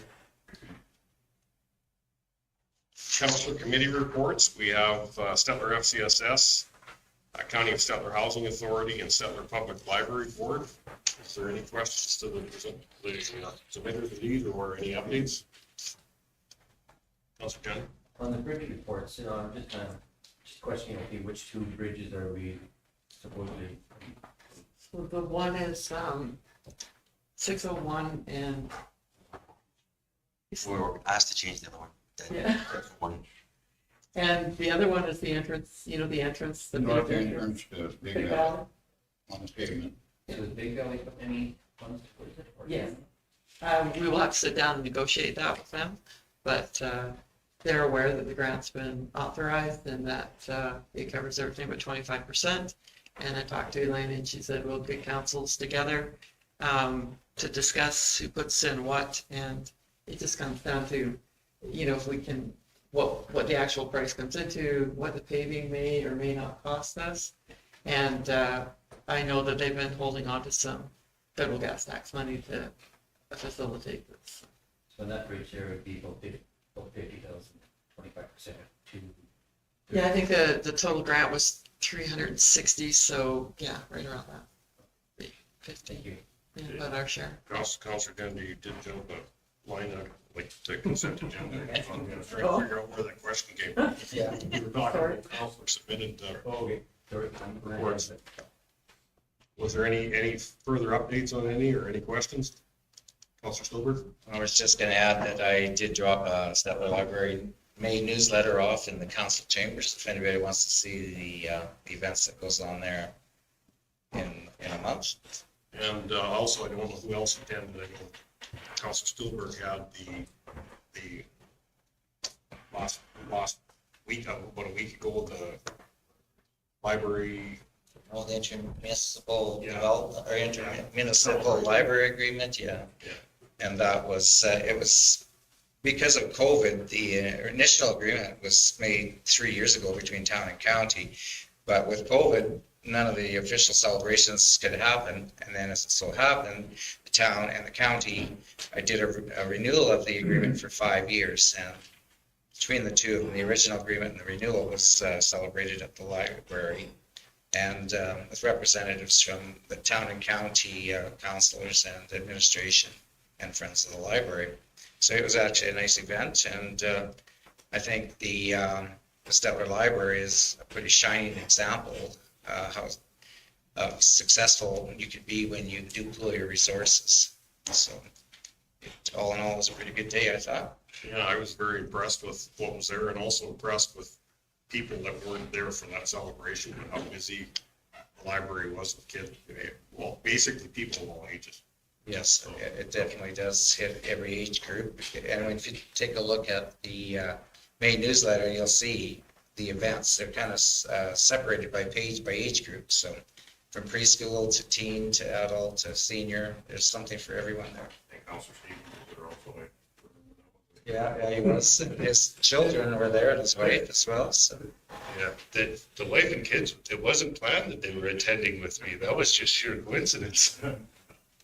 And I also noticed, I know I'm an hour out of town, and when I got there, I seen 2 kids from my community in the libraries.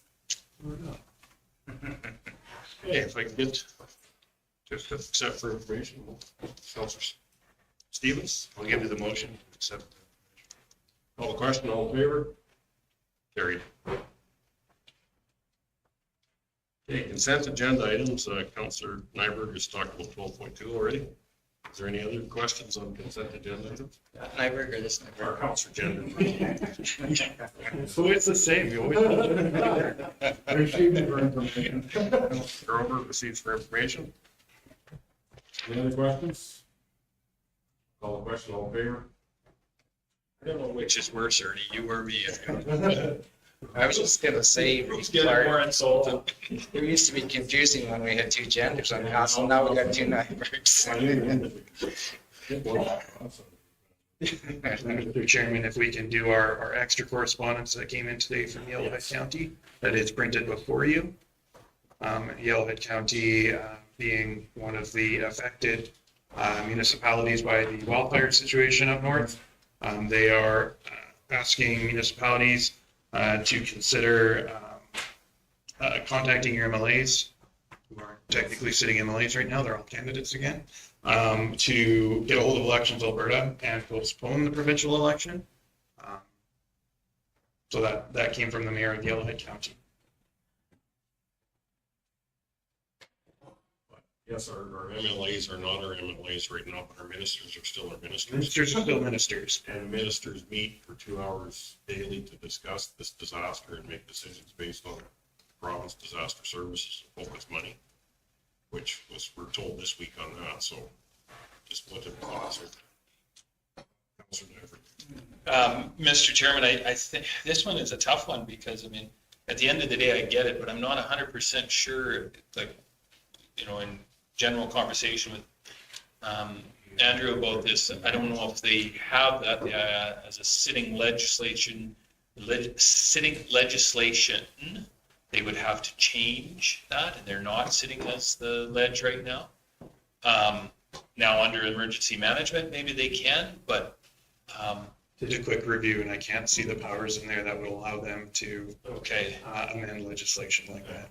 so I mean, I don't even know if it is possible under the situation. So I don't want to put undue pressure on our current government in the fact that, you know, that is the situation, right? They're in a tough situation as it is. I'm not sure if this adds more to their plate or takes it away. I don't know. I sympathize with those municipalities that are heavily affected, and we support them, and we've shown that support with emergency management and some of the staff that we're sending up there. But I'm happy to do that, but I'm not sure if I want to get involved in the provincial election in any way, shape, or form, to be honest with you.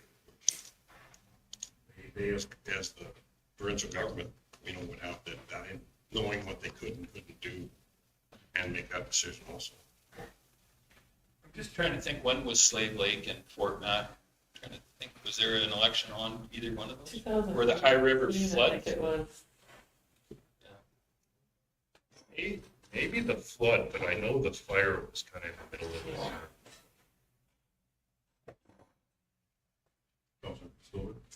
Yeah, I really personally don't think there's much we can do about postponing a provincial election once it's been called. So I would just like to make a motion that we receive the Yellowhead County letter for information. No, we're not gonna send them nothing. Just receive it for information. We've had the discussion on it, so I would not make any course of action in my motion, just to receive it. House agenda? I find this is the time for the leadership that we do have to really step forward and say, okay, this is what they do for a province that is under duress. Great opportunity for someone to really step up to the plate. Any other questions? Call the question, all in favor? Sending a letter and Not sending a letter. good, receiving information. Yeah. Carried. Not our. Okay. Our next step is 13 in-camera session, tax agreement section 25 and land purchase section 25. Counselor Tender?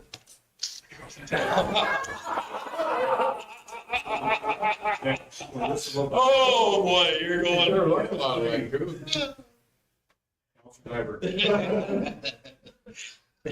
I would like to take us into camera, Mr. Chairman. Did you get that, Marlene? That was Counselor Nyberg. All in favor? Carried.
One opposed, but he can sit here all the time he wants to.